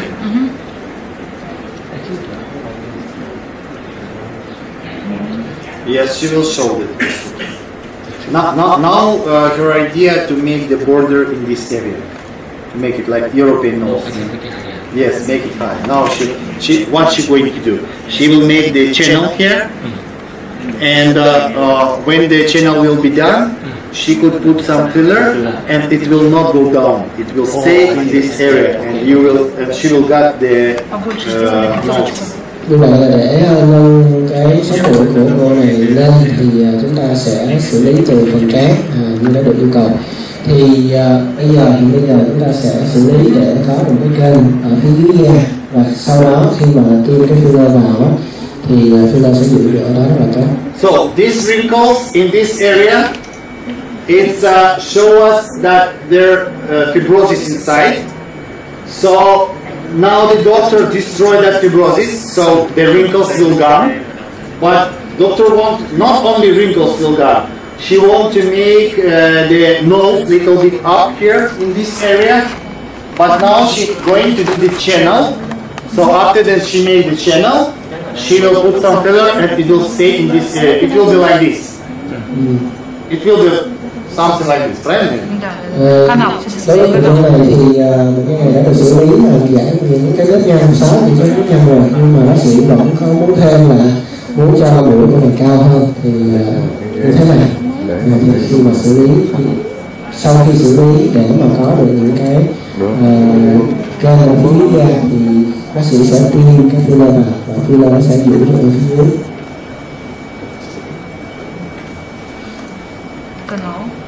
Канал. Это очень безопасно. This is very safe and not painful. Cái thao tác này rất là an toàn, không có đau. Hơi đau. Chỉ có hơi đau tí xíu.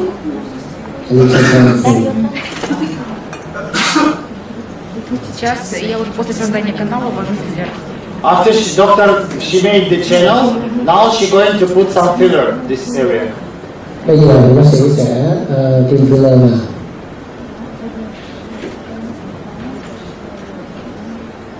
Little. Thấy sao cô?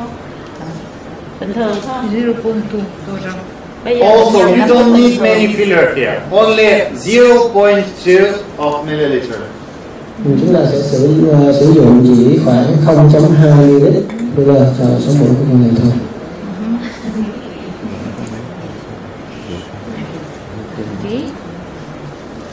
Сейчас я пойду в носогубную складку.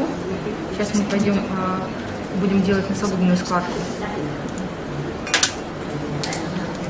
Сейчас я буду дальше назолобиальную зону делать. Так, скажи. Now she's going to work with nasolabial folds in this area.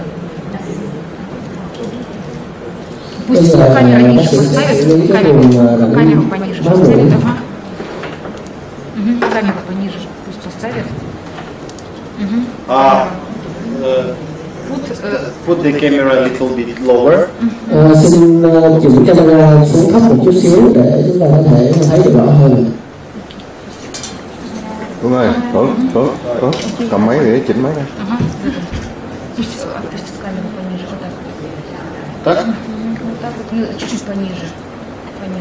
Lower.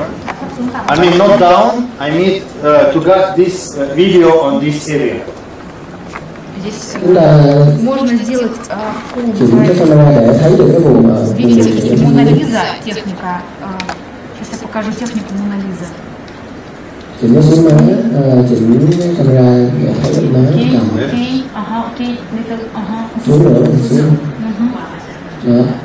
Окей, да. Сейчас я покажу технику Мона Лиза.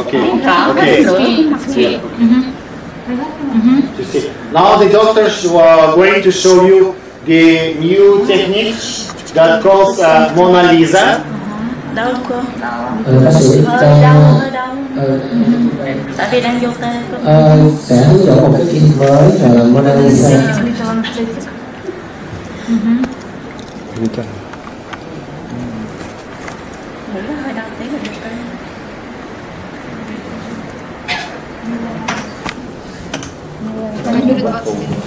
For that we use 21G camera. It's special dressing.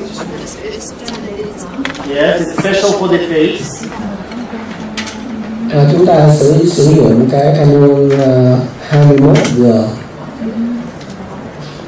đặc biệt cho vùng mặt.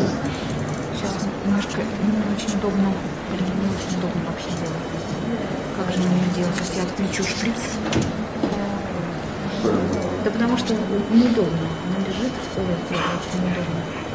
Надо пройти, начали потом шприц. So now she's making the channel here. Bây giờ bác sĩ đang thiết lập một cái kênh ở phía dưới nha. Сейчас немножечко.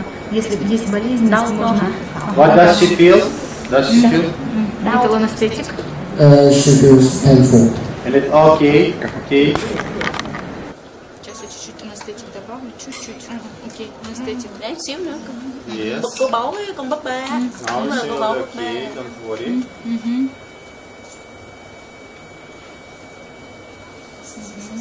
Xin cô bệnh nhân đau thì cứ giơ cái tay trái lên. She will raise her left hand when she feels it. Она чувствительна, сосудов много. Окей. Сейчас фиброз. Очень сильный фиброз вот в этом месте. Because of fibrosis, when you're working with fibrosis, it's a little bit painful. Always speak with your patient. It shouldn't be very painful. She feel it, but it shouldn't be very painful.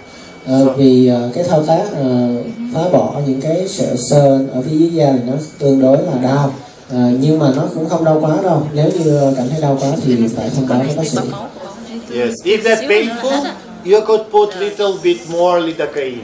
Nếu như mà đau quá thì các bạn có thể thêm một chút xíu lidocaine vào trong đó. But always do not forget, as more lidocaine, as more swelling. Nhưng mà cũng đừng quên là khi mà xử lý nhiều lidocaine quá thì bệnh nhân sẽ bị sưng nề khá nhiều hơn.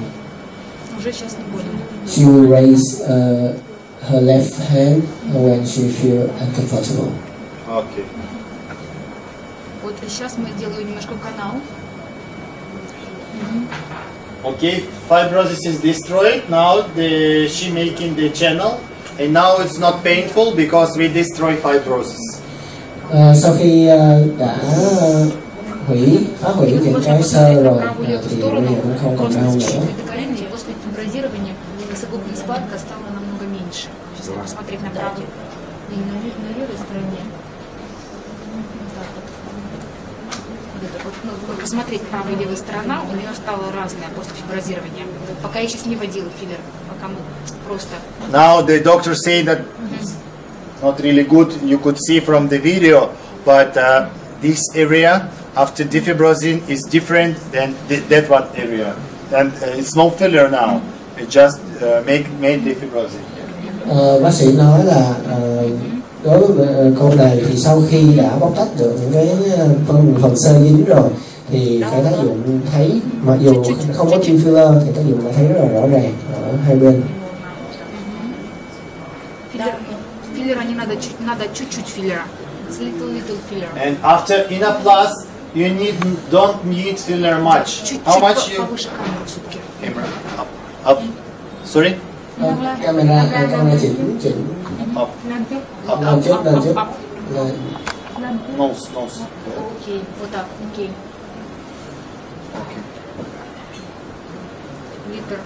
Chúng ta sẽ không sử dụng nhiều filler.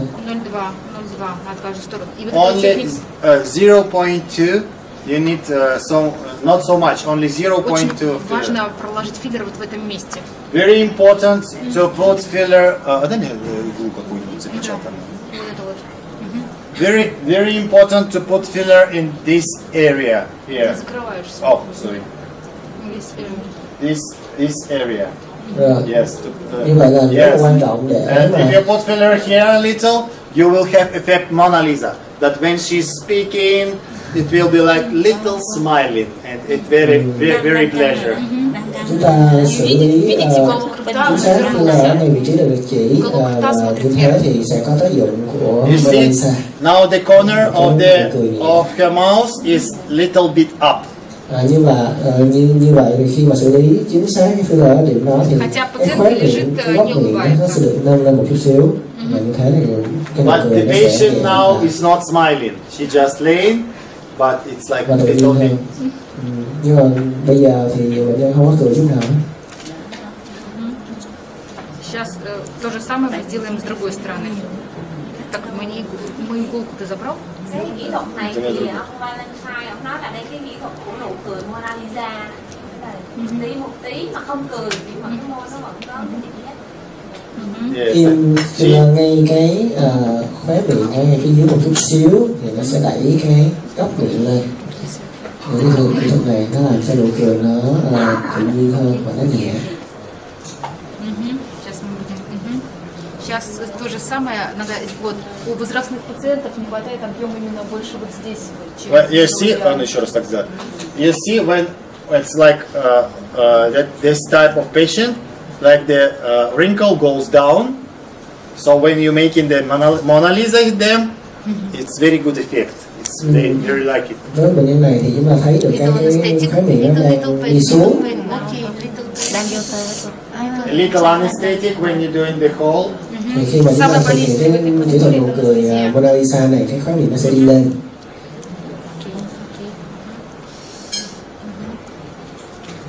Chúng ta thấy thì tinh tế nó hơi khó chịu một chút. Это буквально секунда. Patient is the hero because usually during procedure you don't have to do all the face one time. You can do 1-2 area. Next time, one area more. When you do all the face, of course, it's a little bit nervous because when she comes, she laying on you 20-30 minutes. And in this case, she could lay for the 1 hour. Of course, it's a little bit hard for her. Bệnh nhân này có khả năng chịu đựng khá là tốt, tại vì khi mà chúng ta xử lý ở một cái phẫu thuật nào đó thì chúng ta sẽ xử lý khoảng 1 đến 2 phẫu thuật nào thôi, nhưng mà cô này đã xử lý rất là nhiều phẫu thuật ở trong cùng một lần.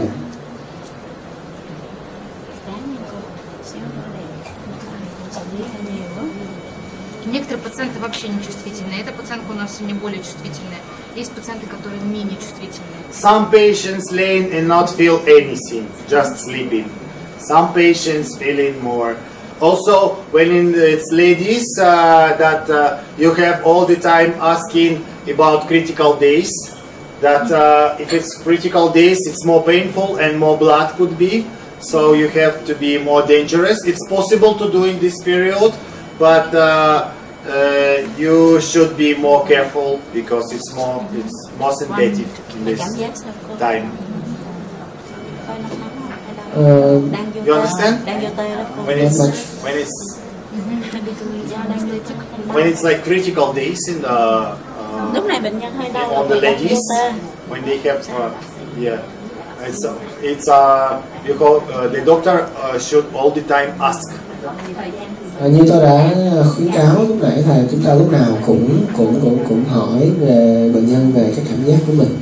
Yes, and it's possible to do procedure in these days for ladies, but they more sensitive in this period. Đối với bệnh nhân nữ thì chúng ta có thể xử lý những thủ thuật này, có thể xử lý vào những cái ngày mà nhạy cảm, nhưng mà chúng ta cũng nên cẩn thận một chút xíu về cái chu kỳ kinh nguyệt. Еще раз покажу технику Моны Лизы.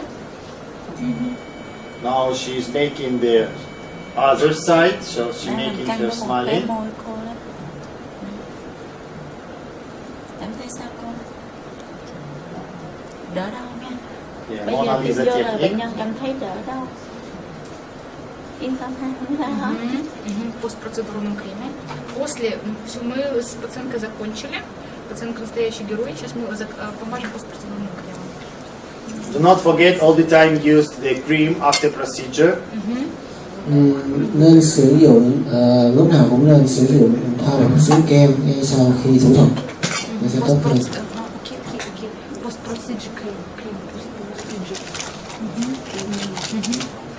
Сейчас мы.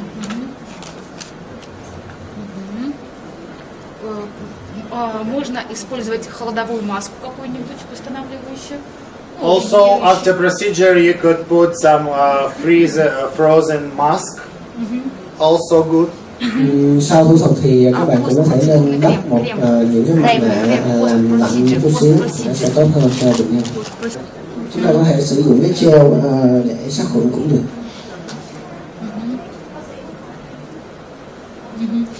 Okay, we use antiseptic and. Если где-то синяк, нужно обязательно приложить холод, если вдруг синяк.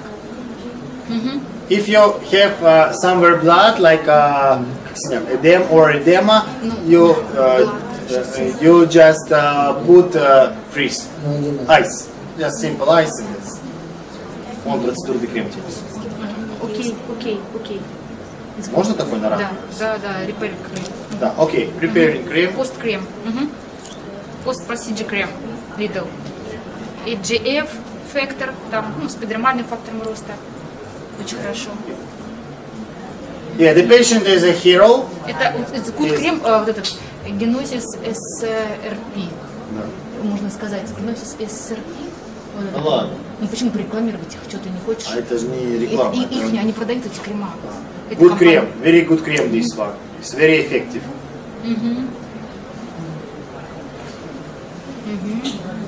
Thank you.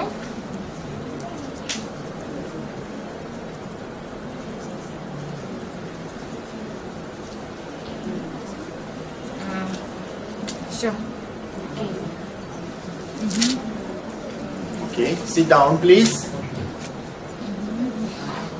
Rồi, xin mời cô ngồi dậy ạ. Да, окей.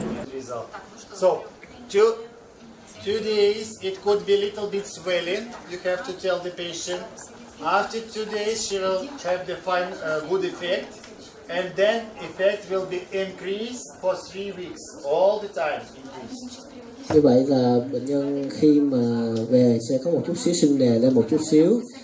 Nhưng mà tác dụng sẽ cái vấn đề sưng nề này sẽ biến mất sau khoảng 2 ngày, và tác dụng hiệu quả của việc điều trị sẽ đến ngày càng nhiều và tối đa là trong khoảng 3 tuần 1 tháng. This patient very good also. We're going to do ice. Bệnh nhân này rất là tốt, nhưng mà chúng ta có thể làm cho chân cô này là làm mắt.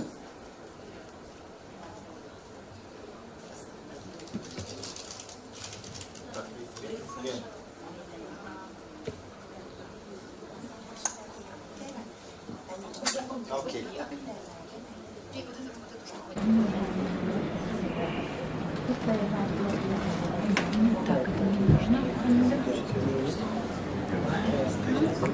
Да, а там сюда? Сюда. Нет, они организовывают, я не знаю, ну, наоборот. Пока мы не скажем.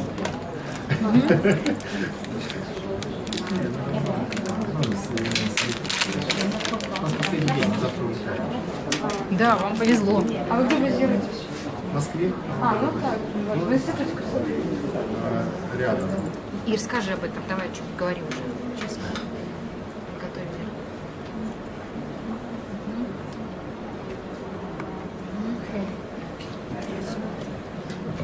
So this is the different type of face, European. So we use the level 3, not level 5 here, because more water inside of the skin. Bệnh nhân này chúng ta sẽ sử dụng cái mức năng lượng số 3, tại vì cái da của bệnh nhân này khá là ẩm.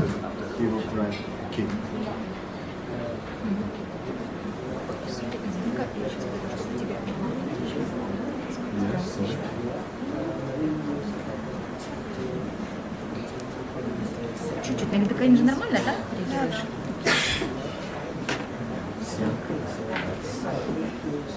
Страшно. Так, не бойся. Вот чуть-чуть неприятно вот анестезийки. Я сейчас ее быстро тебе сделаю. И тебе прям чуть-чуть, тебе много не надо. Без сосуд я вижу. Здесь буду стараться, чтобы тебе синяков было. За что у меня есть маски, синяков исправить? Да, ну, я буду очень стараться. В принципе, конюля не должна. Вот самое неприятное это вот сейчас. Все, все, умничка. Все, это самое было неприятно. Остальное уже будет нормально. Да?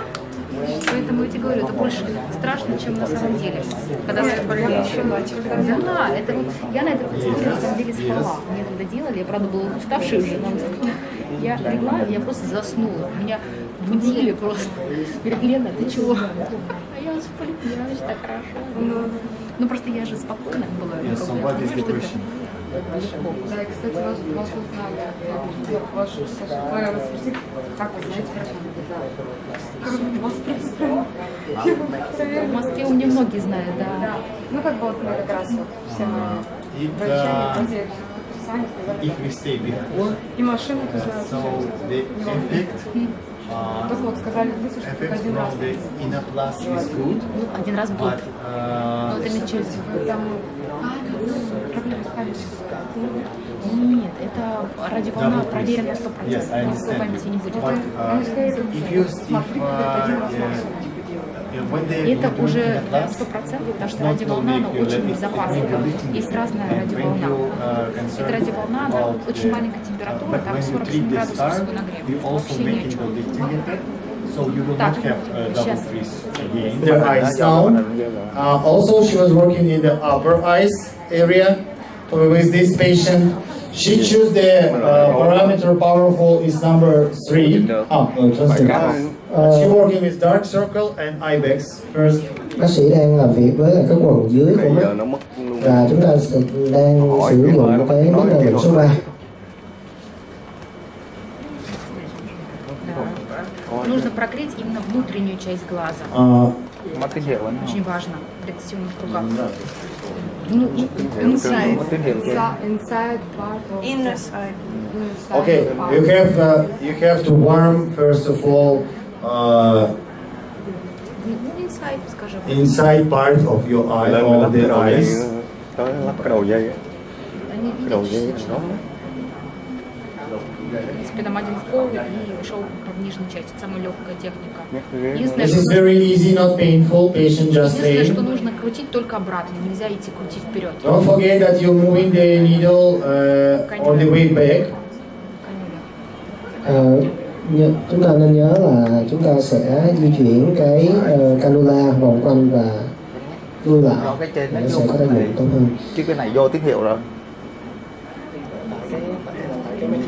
Do máy chiếu á, chứ còn đúng До легкого ощущения лифтинга и подтяжки. You're doing the procedure about 5 minutes until the patient have to feel small lifting. Chúng ta sẽ xử lý trong khoảng 5 phút cho mỗi bên đến khi nào mà bệnh nhân của chúng ta cảm thấy là có một cái cảm giác là được co lên của vùng mô ở chỗ này. Можно у человека спросить, есть ли ощущение лифтинга после, в течение 5, вот, например, вот сейчас тепло пошло, есть такое ощущение, что подтягивает кожу, то есть немножко двигаю, есть, разница есть. The patient feel now small lifting on the right eyes where the procedure going. Главное, чтобы не было горячо. Вообще ничего не чувствуется. Да, ну чтобы не было горячо. It shouldn't be painful and very hot. Легкое тепло такое, да, наверное? Вообще ничего не Không cảm thấy đau gì hết. Анестезия чуть-чуть побольше тогда сделает на тебя. Только ради тебя. Прям хороший. Some patient could say that they do not feel anything. If they say like that, make the level a little bit more powerful. Một số bệnh nhân nói là không có cảm thấy gì hết, chứng tỏ là điều đó chúng ta sẽ nâng cái mức năng lượng lên một chút xíu nữa. Cho nghỉ tắt nguồn nhắn nghỉ tí đi, tắt nguồn nhắn nghỉ tí. Cái đó nóng quá, tắt nguồn nhắn nghỉ tí. Очень хорошо сочетание процедуры вместе с карбокситерапией одновременно. Класс карбокситерапия.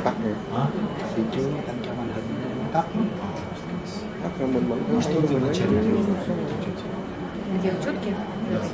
Медиум филлер у нас было и 2 канюли. Один филлер медиум. After procedure, it's good carboxytherapy injection. The procedure good carboxytherapy injection. Carboxytherapy. You know? So CO2 gas. Sau khi xử lý cái công nghệ này thì tốt nhất là chúng ta sẽ xử lý cái công nghệ carboxytherapy thì nó sẽ tốt hơn cho bệnh nhân. Combination. Ну вот визуально, конечно, плохо то, что не видно. Да, можете, кто-то из докторов, можете подойти и посмотреть разницу глаз. Просто не очень хорошо видно. Всю жизнь. Yeah, you could see now one person is looking. Покажи, Лен. Вот, здесь вот это. Could you see the difference? Плотная.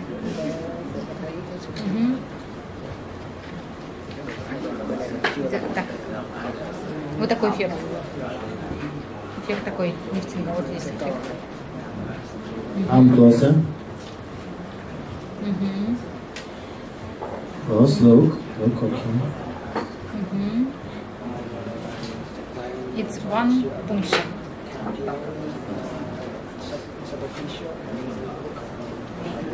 Yeah, very good. Если пока нет камеры, можно здесь постоять, посмотреть. Ну, пусть что-нибудь посмотрит, хоть что-то увидит. Окей. Сейчас чуть-чуть опять анестезия. Ага, сейчас little anesthetic. Ага, я сама. Так лучше. Без ассистента. Так, чуть-чуть. Здесь самое главное, нужно смотреть, когда ты вкалываешься, сосуд.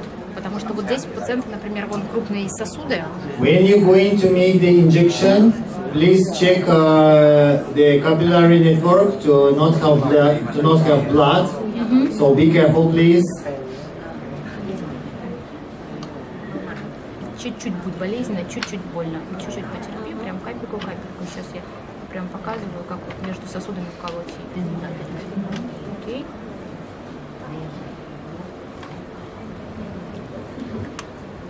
23G needle, 23G cannula.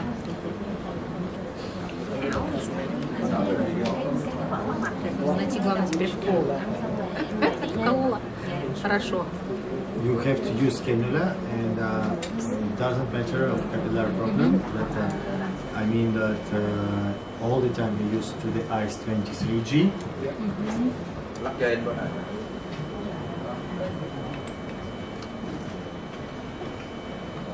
Медленно проходим, когда туда идем по прямой и медленно.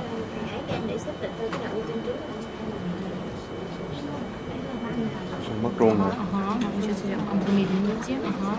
Из сосуда обхожу, прям я сейчас немножко обхожу здесь сосудики, тебе сейчас чуть-чуть будет неприятненько, сейчас обойду. Потому что когда она проходит, она немножко... Да, сейчас я чуть-чуть мягче, сейчас я немножко чуть-чуть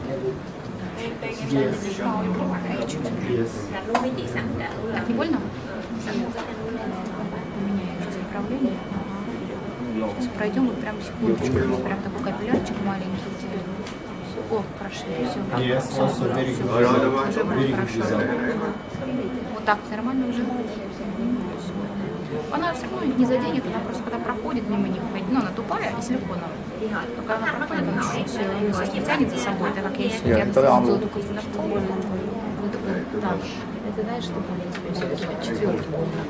Я же теперь конец сделала больше, когда анестезия, а здесь вообще нет, поэтому троечку. Почувствовала чуть-чуть горячее, я убрала. Болезнь, если горячо.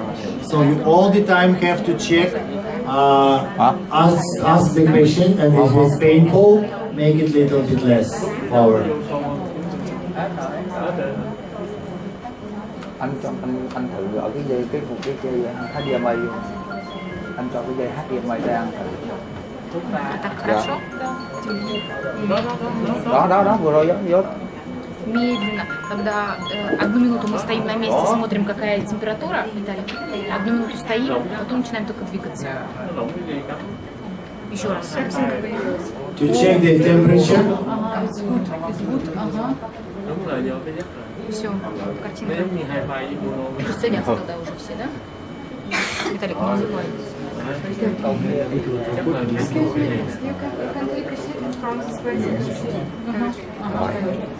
You can sit from this. Okay, sit down, okay.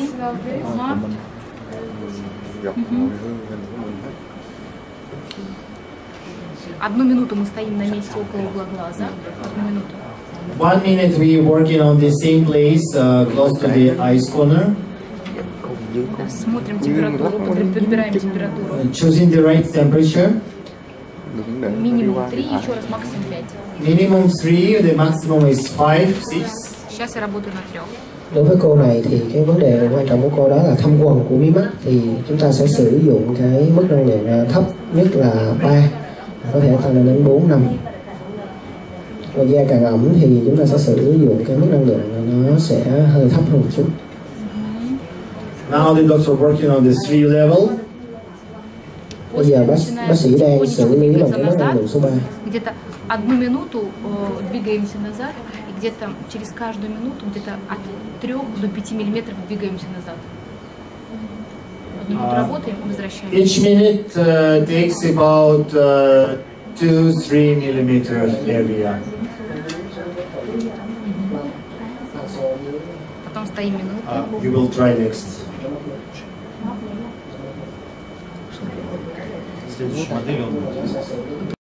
Девочка там улетела, пусть он сделает женщину лучше. Она очень боится. Она очень боится. Нет, девочка. Ну да. Наших девочек. Ага, здесь я сосуд прохожу. Сосудика. Все, я вижу, когда в него проходила. Ну да, он сейчас я немножечко. Все не больно. Ага, я прошла его немножечко. Вот такой, когда мы проходим мимо каких-то сосудов, может быть чуть-чуть болезненность. Usually, when you keep in touch with your patient, usually when you're working close to the capillary, it's more painful.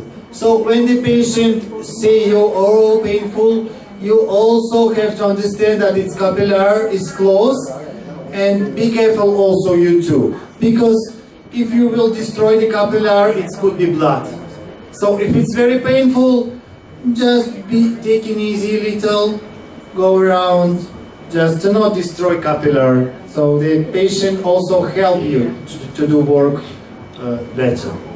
Здесь как уже тепло нормально, практически не чувствуется. Здесь побольше тела. Yes, keloid scar. The question is, it's first of course, first of all you have to work with dexamethasone. Yes. In INNOPLUS, in this case, it's later, in the end of treatment. Best result you will do with dexamethasone. It's hormone. Синелон, ты знаешь, что такое синелон? Да, Триамциnolone можно. Yes, triamcinolone also good.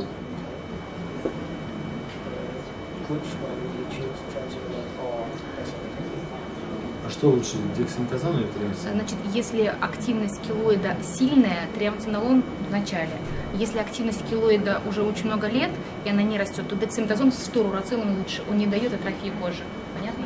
If the keloid is active, new one, better triamcinolone. If keloid is old one, not active, better dexamethasone.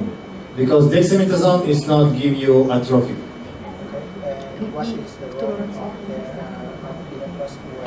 У нас есть программа, пусть приходит учиться отдельно. Когда лучше на келоидный шрам? Когда уже он ушел полностью и уходит в небольшую атрофию, или в нормокоррекцию, или в атрофию, когда он ушел. When it's already gone and you have нормально, все хорошо, atrophy, вообще не чувствую, отлично. then Такое you could легкое use тепло. Могу еще INNOPLUS. When чуть-чуть it's already прибавить like чуть-чуть. gone, when it's not your keloid, when the scar is going up. Просто если будет Atrophy is going down. So the INNOPLUS let you clean the skin out, and when you have keloid, you use dexamethasone or triamcinolone, and when it's already going down, you could have small atrophy. Нормально, да? Стекло пошло. Ну вот, осталось прям минутка последняя. Yes, not much. Có một bác sĩ đã hỏi về một cái trường hợp là sẹo phi đại, sẹo lồi á. Ở những cái trường hợp này thì chúng ta sẽ xử lý bằng dexamethasone hoặc là triamcinolone. Sau đó chúng ta sẽ xử lý bằng INNOPLUS. Tuy nhiên thì tác dụng của INNOPLUS không có đáng kể, nó khá là hạn chế trong những cái trường hợp này, cho nên chúng ta sẽ cân nhắc khi sử dụng cái liệu pháp này. Như theo kinh nghiệm thì thấy là cái sự pha trộn xử lý bằng những cái thuốc để truyền thống để mà tiêm sẹo thì nó sẽ có hiệu quả tốt hơn. Now in the end of treatment, the patient in good 5 level for her is possible.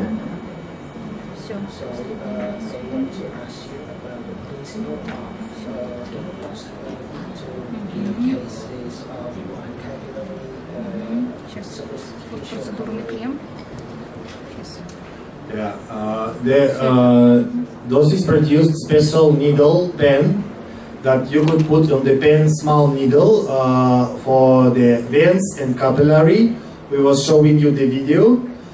So when you put to this pen, we will have the very good patient today with veins and pores. So we will show you today. So when you put the needle, you just take it out, like it's like small. In this case, when you're working with pores, you like make small burnings there, and then it's like source and going out. Yes, you just like foil it. Можно идти на свидание. На работу. Не, ну как бы я такая зона, она всегда бывает маленький синячок, бывает нет. It's like source first, and then it's gone. Бывает. Отечность небольшая. Да, ну вот я как раз и бедила межбровку, но я по тебе чуть-чуть легкого Yes, you destroy it and take it out. You will see today result. It's very good see. Very good effect right on the video. $100 стоит филлер, $100 стоит конек. Và cũng có một câu hỏi nữa là xử lý những cái mau mạch ở trên bề mặt da như thế nào, thì xử lý bằng những cái công nghệ INNOPLUS, sử dụng INNOPLUS pen để mà xử lý thì rất là đơn giản và chúng ta có thể phá hủy nó một cách nhẹ nhàng. Чуть конюля, будет хорошо. Капилляры взрываем, уничтожаем, что ты коагулируем. It's the principle of coagulation. When we work with the capillary, we coagulate it. Nguyên tắc là làm đông lại những cái mau mạch dựa.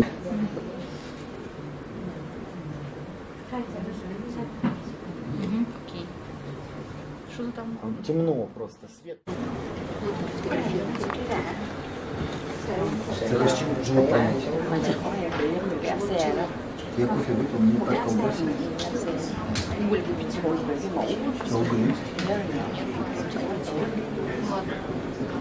Так, все потом. Да. Перпить здесь быстро, 10 минут буквально, даже 5-10 минут. С плазмой? Вообще хорошо с плазмой так крутится. Но здесь не в клинике, поэтому мы с филлером пока. Карточка от номера у тебя или нет? Что нет? Карточка, да? Господи, что ж ты думаешь о карточке? У тебя. Ну ладно, иди, если тебе совсем плохо.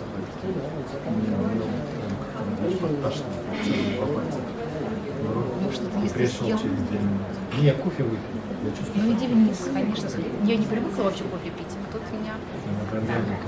А мне наоборот сильно поднялось, а потом сильно упало давление. Так, чуть-чуть little anesthetic. Я буду доступ делать с лба.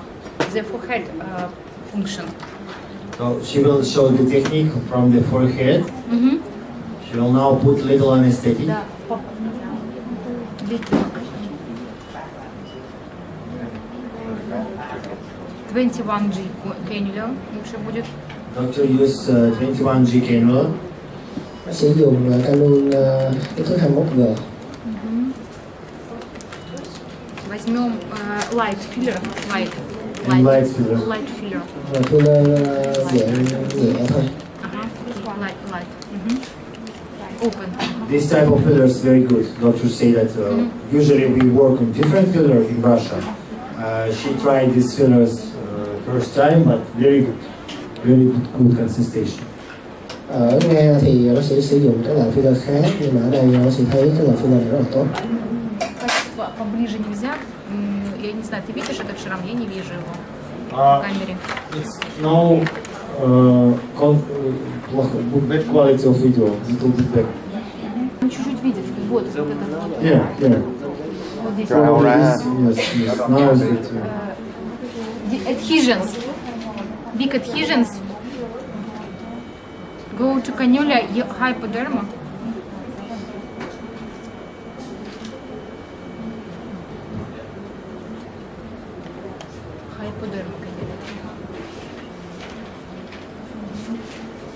Мы фиброзируем вот так вот. The adhesion scars. It's good.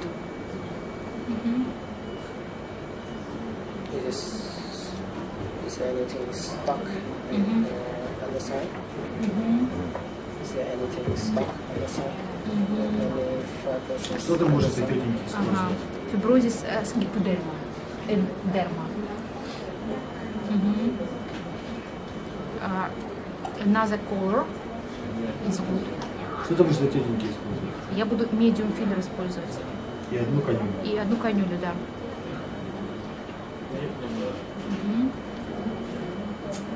Очень. Medium или light? Light.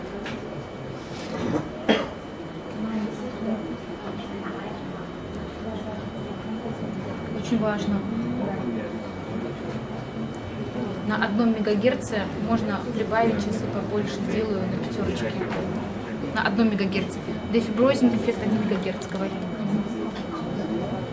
When you work in with defibrozing area, it's 1 megahertz. Our video. Chúng ta sẽ sử dụng cái tần số 1 MHz cho cái sẹo này.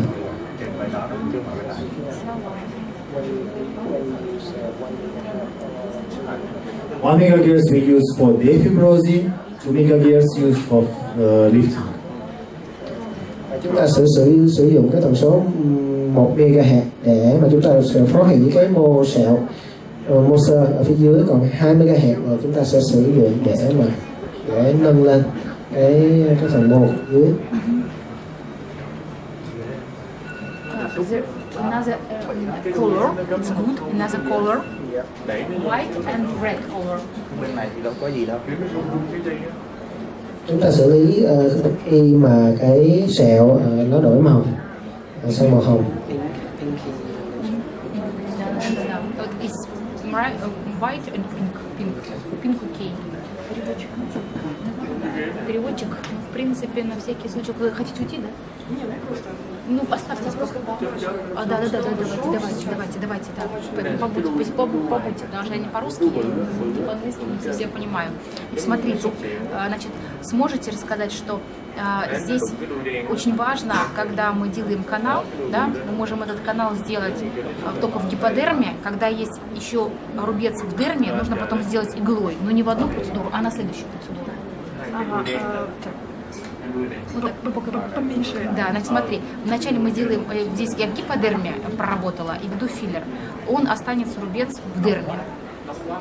Его можно иглой потом. Покороче. Да. Просто все не запомнишь. Да. Следующая процедура для пациентки будет хорошо сделать иглой. First, we're making channel here in hypodermic. Then, because of that scar, next, the next time we will make it use a needle on the derma. Second time. Okay. Not once. Да, first time in hypodermic to make a channel first, but because of that scar, we need another time, second time to use a needle to work with derma. Vậy thì bác sĩ nói là chúng ta sẽ cần 2 lần để điều trị cho bệnh nhân này. Thứ nhất là để xử lý cái vùng hạ bì. Lần thứ hai là chúng ta sẽ sử dụng kim để mà xử lý cái phần trong bì. Видно уже разницу немножко уже после процедуры, вот кто был видел до рубца и после рубца, видно уже? Can you see the difference near that scar area before treatment and now?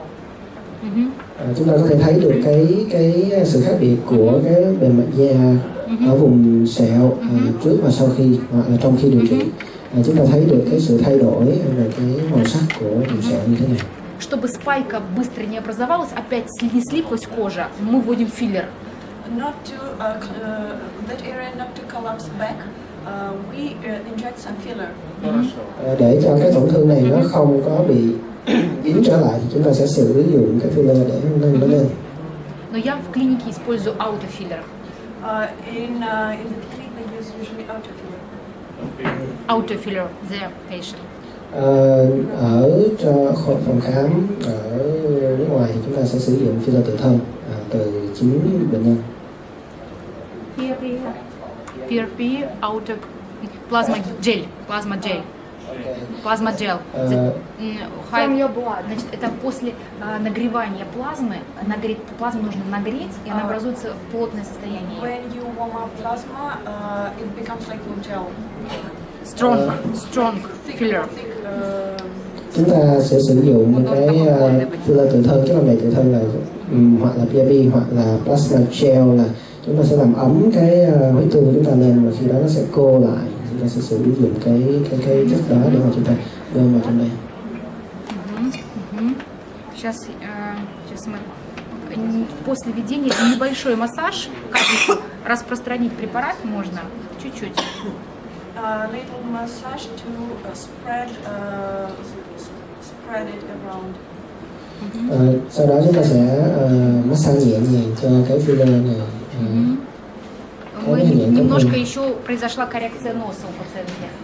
Correction of nose being corrected a little, shape of the nose. Chúng ta sẽ xem cái hình dạng của Да, профилактика морщин очень хорошо еще. Prevention of wrinkles. Và chúng ta sẽ phải ngăn ngừa được những cái nếp nhăn khi mà chúng ta bơm filler. Постпроцедурный крем. Как молодец, уже можно кашлять. Значит, очень хорошо, когда вот рубец уже поднялся, уже после иглой мы поработали, и если чуть-чуть останется разница цвета, CO2 лазер, ну, CO2 лазер. After that scar went up and surface became full, after that, if it will be difference in color between the scar and skin, can use laser? Да, CO2 лазер, CO2 лазер. CO2 laser.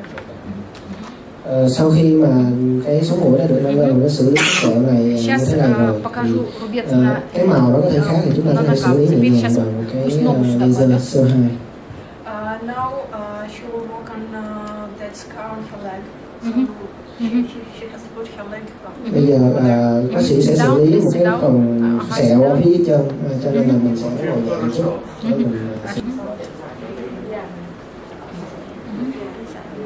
Так, сейчас надо поближе сейчас. Atrophic scars, да, это атрофический. Chúng ta thấy có một cái sẹo co rút ở phía đây, một cái sẹo sụn ở phía đây. Окей, стоп, и вот эта камера, если можно чуть-чуть больше. Вот сюда. Вот. Вы видите его? Они видят его? Yes. Так, антисептик. Ở giữa màn hình đang là cái sẹo của chúng ta và khi mà chúng ta thấy rõ ở trên màn hình này. Able to get to that scar from the side, so not in the scar itself. Chúng ta sẽ tiêm thuốc tê cắt cái sẹo khoảng 1,5 cm để chúng ta có thể là đi luồn canul phía xuống dưới cái phần sẹo đó.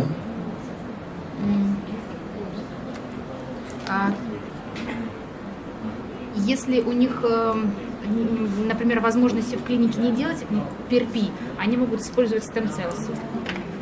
Nếu chúng ta không có cái điều kiện để mà sử dụng cái huyết tương thì chúng ta có thể sử dụng bằng cái bào gốc cũng được.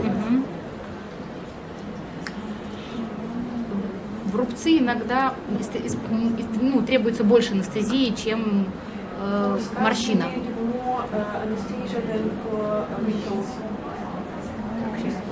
Cái sẹo này thì chúng ta sẽ sử dụng nhiều cái thuốc tê hơn là những cái nếp nhăn. Да, кто плохо видит на видео, может подойти посмотреть из врачей. Только врачи пусть подходят.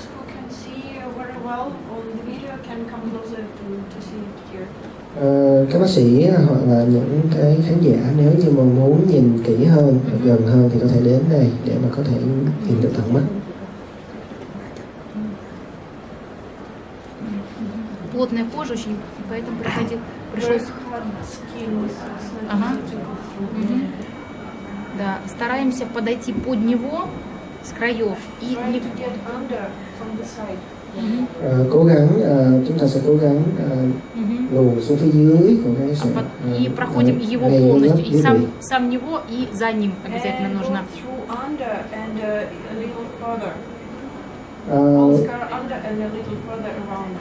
Чтобы прогреть коллаген, ну, как бы смысл прогреть нам очень важный. Cố gắng đi xa hơn cái vết sẹo. Để cố gắng là kích thích cái phần collagen ở cái cạnh. И очень, вот когда проходишь, иногда чувствуется, слышится хруст вот такой, хруст. Не знаю, как перевести, хруст, хрустит, попкорн. Да, этот хруст, он должен прям хрустит шрам.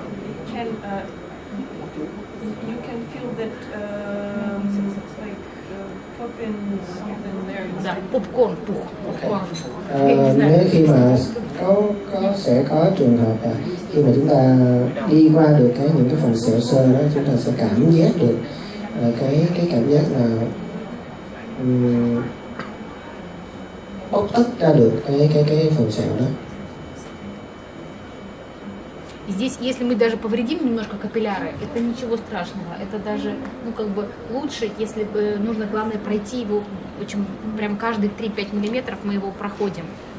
Каждый вот.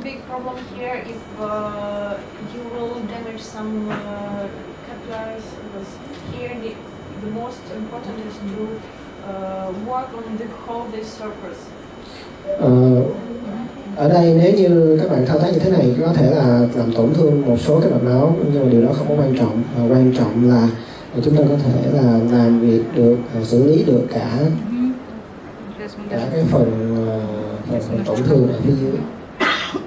Ну, после обязательно я выдавливаю все эти поврежденные капилляры. После нужно дренаж сделать такой небольшой.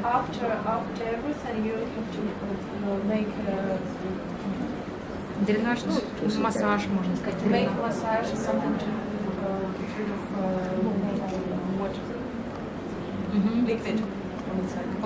Да. Và chúng ta có thể thấy được là máu nó có thể tụ ở phía dưới và chúng ta sẽ massage để lấy được cái phần máu tụ này ra. Ага, пациентка хотела посмотреть, как немножко плотность болит. Можно чуть-чуть побаливать его, немножко даже. Có hơi đau một chút xíu.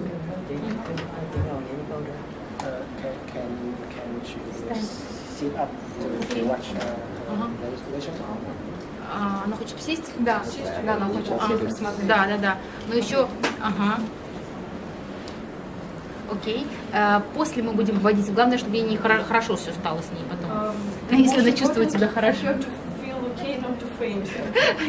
Если она, когда она будет просто это смотрится, когда человеку может быть плохо, когда он смотрит.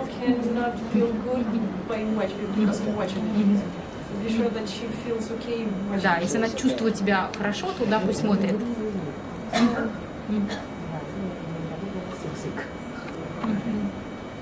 И канюля должна проходить очень свободно, хорошо. Очень хорошо, свободно.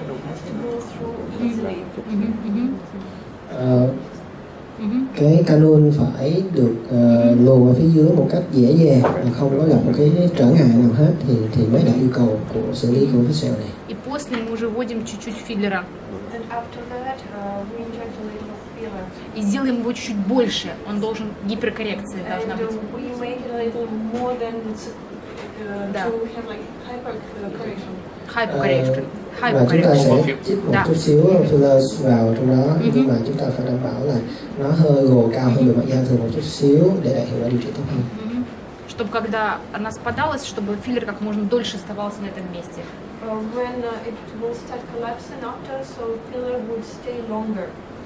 Nếu như mà cái vết này nó không bị xẹp xuống lại thì đương nhiên là filler nó sẽ ở đó tốt hơn và có tác dụng nâng đỡ tốt hơn, và cái quá trình điều trị này nó sẽ hiệu quả hơn.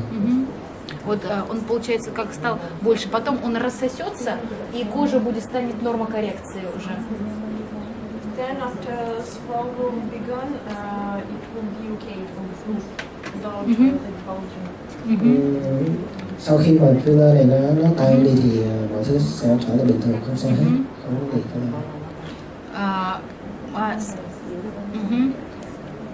Главное, чтобы после сильно не нагревать эту зону, не ходить в сауну, в баню. Вот это вот.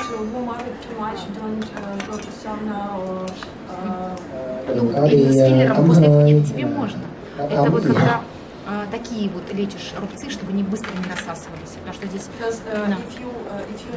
здесь еще травма очень сильная. Nếu như mà chúng ta đắp ấm hoặc là chúng ta đi tắm hơi thì cái filler nó sẽ tan nhanh hơn và cái tác dụng điều trị nó không có tốt được bằng. Сейчас видно, что рубец поднялся и только изменился, остался только вот изменение цвета кожи, а это хорошо работает уже CO2 лазер. Here you can see that the surface of the skin is smooth and there is no dent anymore. You can only see the difference in color. And for treating this different color difference, you use the CO2 laser. Và chúng ta nhìn thấy được cái vết sẹo này nó không còn lõm nữa, và bây giờ nó đã phẳng rồi, chỉ còn khác cái màu nữa thôi. Cái màu đó nó sẽ chúng ta sẽ xử lý sau bằng laser nhẹ sau laser C2. Если зона мимичная, она будет ходить, нужно обязательно зафиксировать пластырем точку, потому что курок может выходить несколько часов. Менять и повязку менять нужно. Chúng ta sẽ băng cái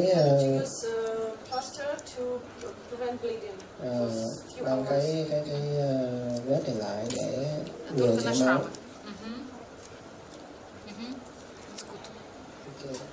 Như vậy đã kết thúc cái quá trình điều trị cho cái vết sẹo cao rút ở phía dưới chân.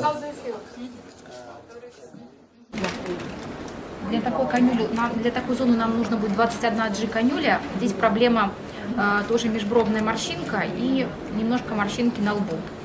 We're using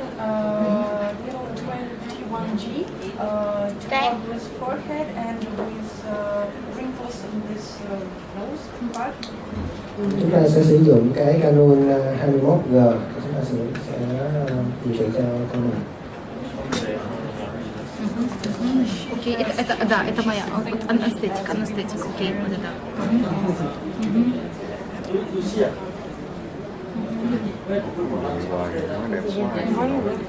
Чуть-чуть немножко анестезии, когда уколю, будет чуть-чуть больно. Один раз же доходит анестезия? Один. И я потом добавлять буду тебе. Уже буду добавлять по ходу работы. Поэтому... по ходу это не больно? Да, да, это по ходу чуть-чуть.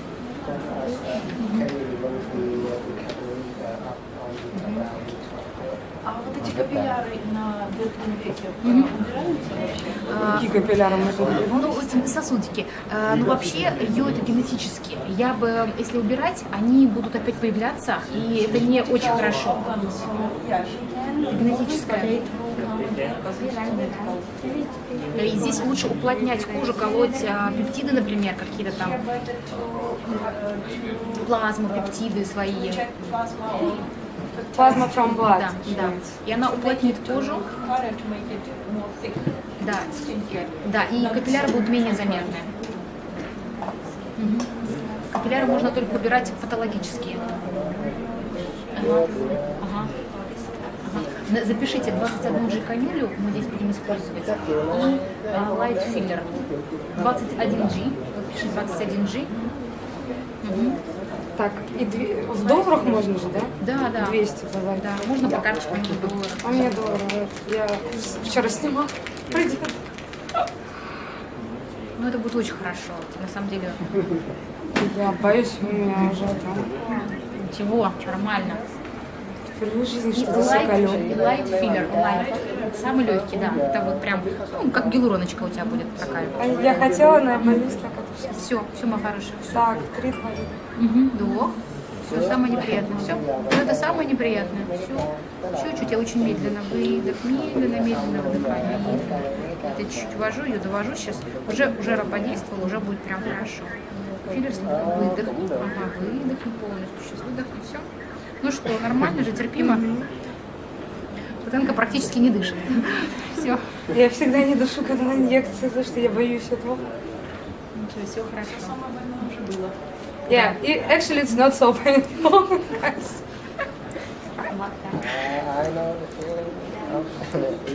I have never tried. It's my first time. Практически. Normal, now normal, but I'm afraid. She passes out every time. She has to give some blood test. She passes out every time. Мы идем очень медленно, потихонечку. Я прям, анестезику беру. Very slowly. It's little wrinkles. Здесь кожа молодая, и поэтому здесь не нужно очень долго работать и очень.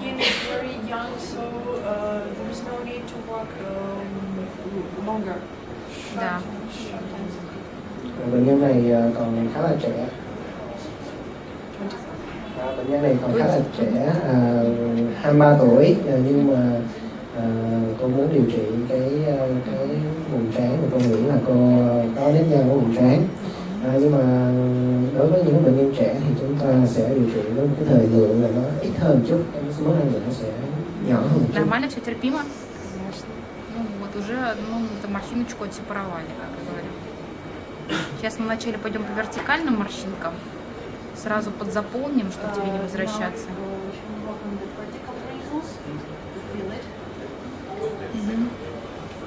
Let's go to horizontal потом.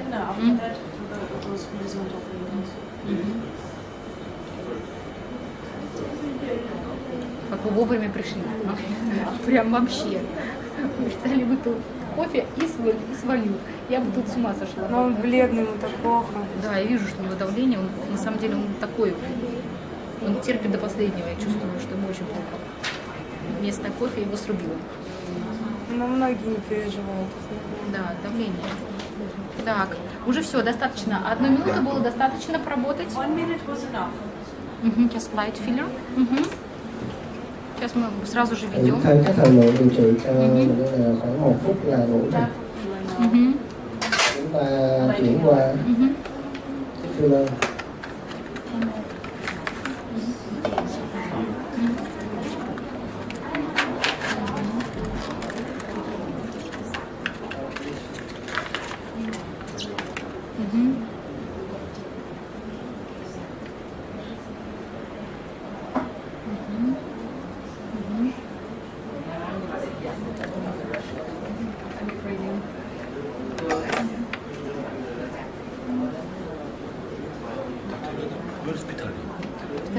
very sick, go to not good. not good. After coffee, not good. Да, давление, как искать давление? Blood pressure. After coffee. Because of coffee. Окей. Ну сейчас пройдет. Сейчас все полежит, сейчас пойдет. What do you need for lunch? Ланч, наверное, я думаю, может быть, через... А сколько пациентов осталось? Вы знаете, сколько пациентов? 2-3? How many patients are left? How many more? 3 more. They said 3. No, 300. 300? How many more? Хорошая шутка. It's probably 3 more cases. Окей. Окей. Ну можно тогда вот сейчас мы после этого сделаем маленький перерыв, а потом еще 3. We will make a break after this battle. We will make a break, and after that break, I got it. Чуть-чуть. Сейчас мы... сейчас знаешь, как анестезию. Давай сейчас я возьму, чуть-чуть буду добавлять ей. Сейчас... little anesthetic. Сейчас я буду добавлять. Сейчас буду добавлять. Сейчас промою. They will add me a little bit more anesthetic. Татьяна, I think you make him to do. Окей, ты поможешь мне, если что, я поняла. Будешь нафилить со мной.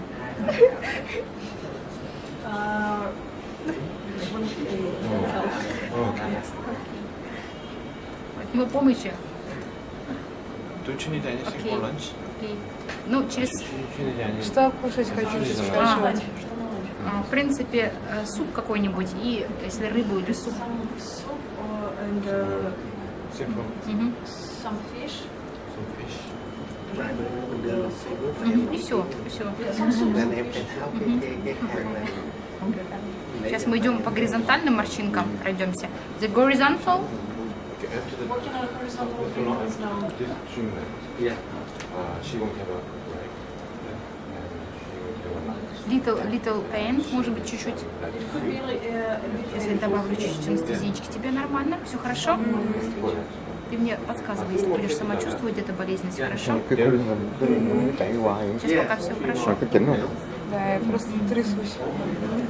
Так, просто дыши, постарайся отвлечься. Представь, что ты лежишь где-нибудь далеко-далеко, это не с тобой.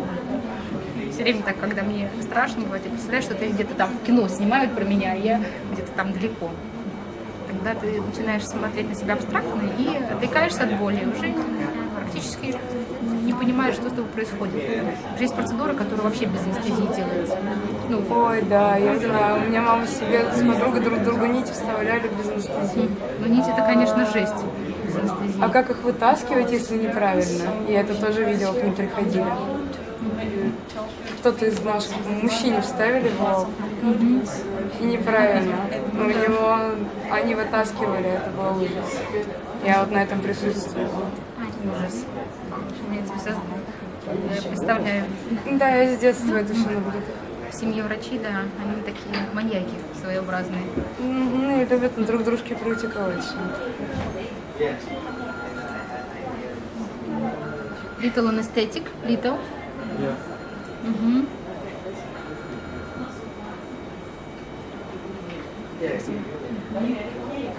Я прям иду очень аккуратно, чтобы не было синяков, отечности. Я лучше делаю еще один прокольчик тебе маленький, но там тебе не будет уже больно, потому что анестезия. За что с синяками совсем не смогу справиться, это ничего. Стараться, чтобы синяков, потому что обычно бывает редко очень. Ну, когда вот именно шрамы, рубцы, тогда синяки. Лоб это самая такая чувствительная зона, поэтому нужно работать очень медленно. А глаза нет? Нет, глаза как раз таки вообще не чувствительные. Глаза можно спать на глазах. И носогубка тоже, да? Ну, менее чувствительная. Лоб, вот на самом деле, это самое чувствительное считается. Вау, а я думала наоборот. Не, вот лоб. Я вообще лоб еле переношу. Мне оказалось, что это... Вот сейчас побаливает. Чуть-чуть, да? Ага, сейчас добавлю. Сейчас чуть-чуть добавлю, но уже будем будет. Little. Ну, чуть-чуть совсем на этом. Да. А чего нужно избегать при работе? Есть опасные зоны, и когда мы вкалываемся, мы не должны вколоться в зону крупных сосудов. При развороте канюли можно сделать большой синяк.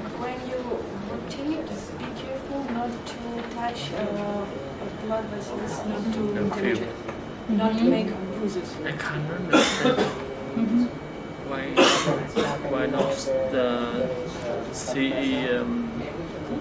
is not beautiful only, but also very lovely. Most treatment. Но она будет еще прекраснее. More beautiful. What beautiful. Красивая. Куда красивее, он говорит. Красивая. А как узнать, что там капилляра? Здесь пойдет кровь. В шприце пойдет сразу кровь. The broken capillary, да, вот здесь вот сюда. Все, отличненько, молодец, уже отсепарировали уже всю эту морщину. Много еще?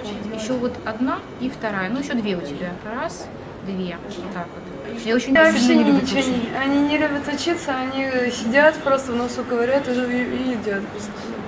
А я вчера с доктором, ну мы, как говорится, пришли в клинику, работали с клиникой долго.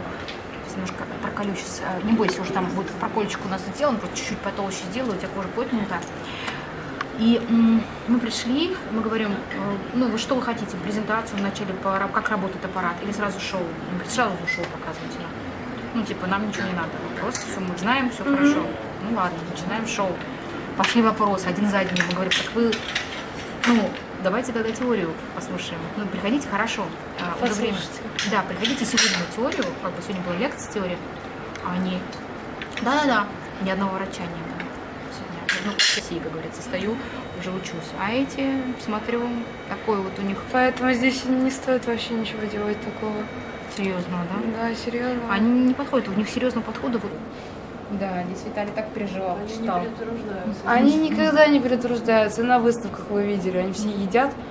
Хотя на других международных, ну вот, допустим, у нас в Варшаве, хоть люди и едят, но они не показывают этого.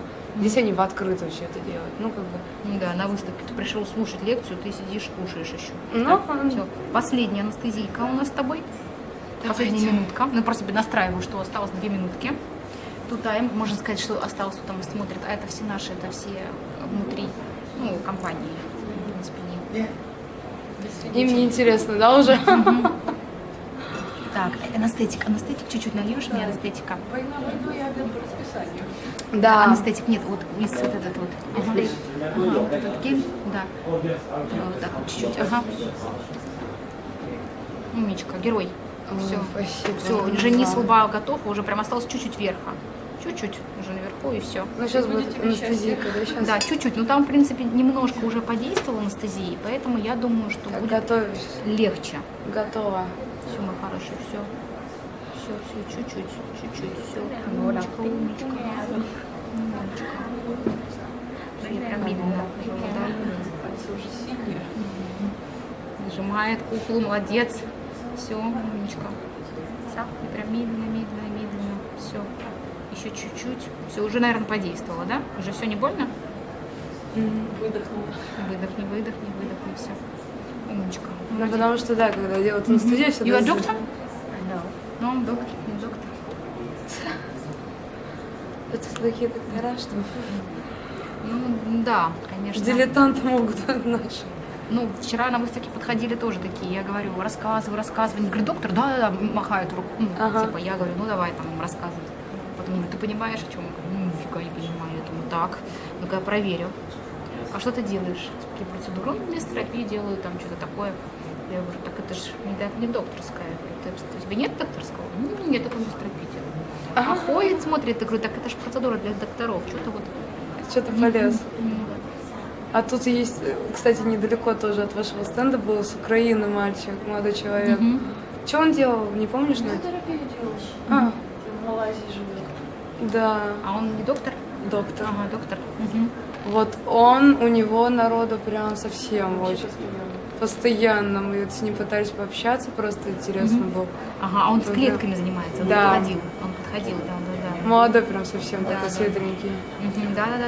Он с Украины сам. Да. Родом. Вот он прям, тоже прям... Он в Малайзии занимается.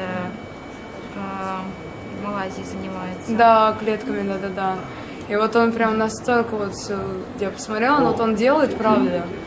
Вот у него и рука не дрогнет, прям совсем вот прям умничка. А здесь я пыталась, что-то к зубному пошла, там, ну, у меня истерика, конечно же, я боюсь анестезии. Она даже мне анестезию не смогла сделать. Просто на живую делала. Я боюсь. Я, говорит, боюсь тебя и все. Ну, замечательно. Ужас. Хотя иностранная клиника, немецкая здесь. Цена там за зуб там что-то там 50, там от $50. Ну, как, ну да, уровень как бы. Уровень, все иностранные врачи, как бы, ну там и вьетнамки, которые учились там, вьетнамцы ну, как в Германии. Они виниры ставят здесь, в Вьетнаме. Это самая, ну, как бы, дорогая компания, ну, как, клиника, которая делает виниры. И вопрос, как они вообще, ну, короче. У тебя еще маленький звукчик, я его тоже немножко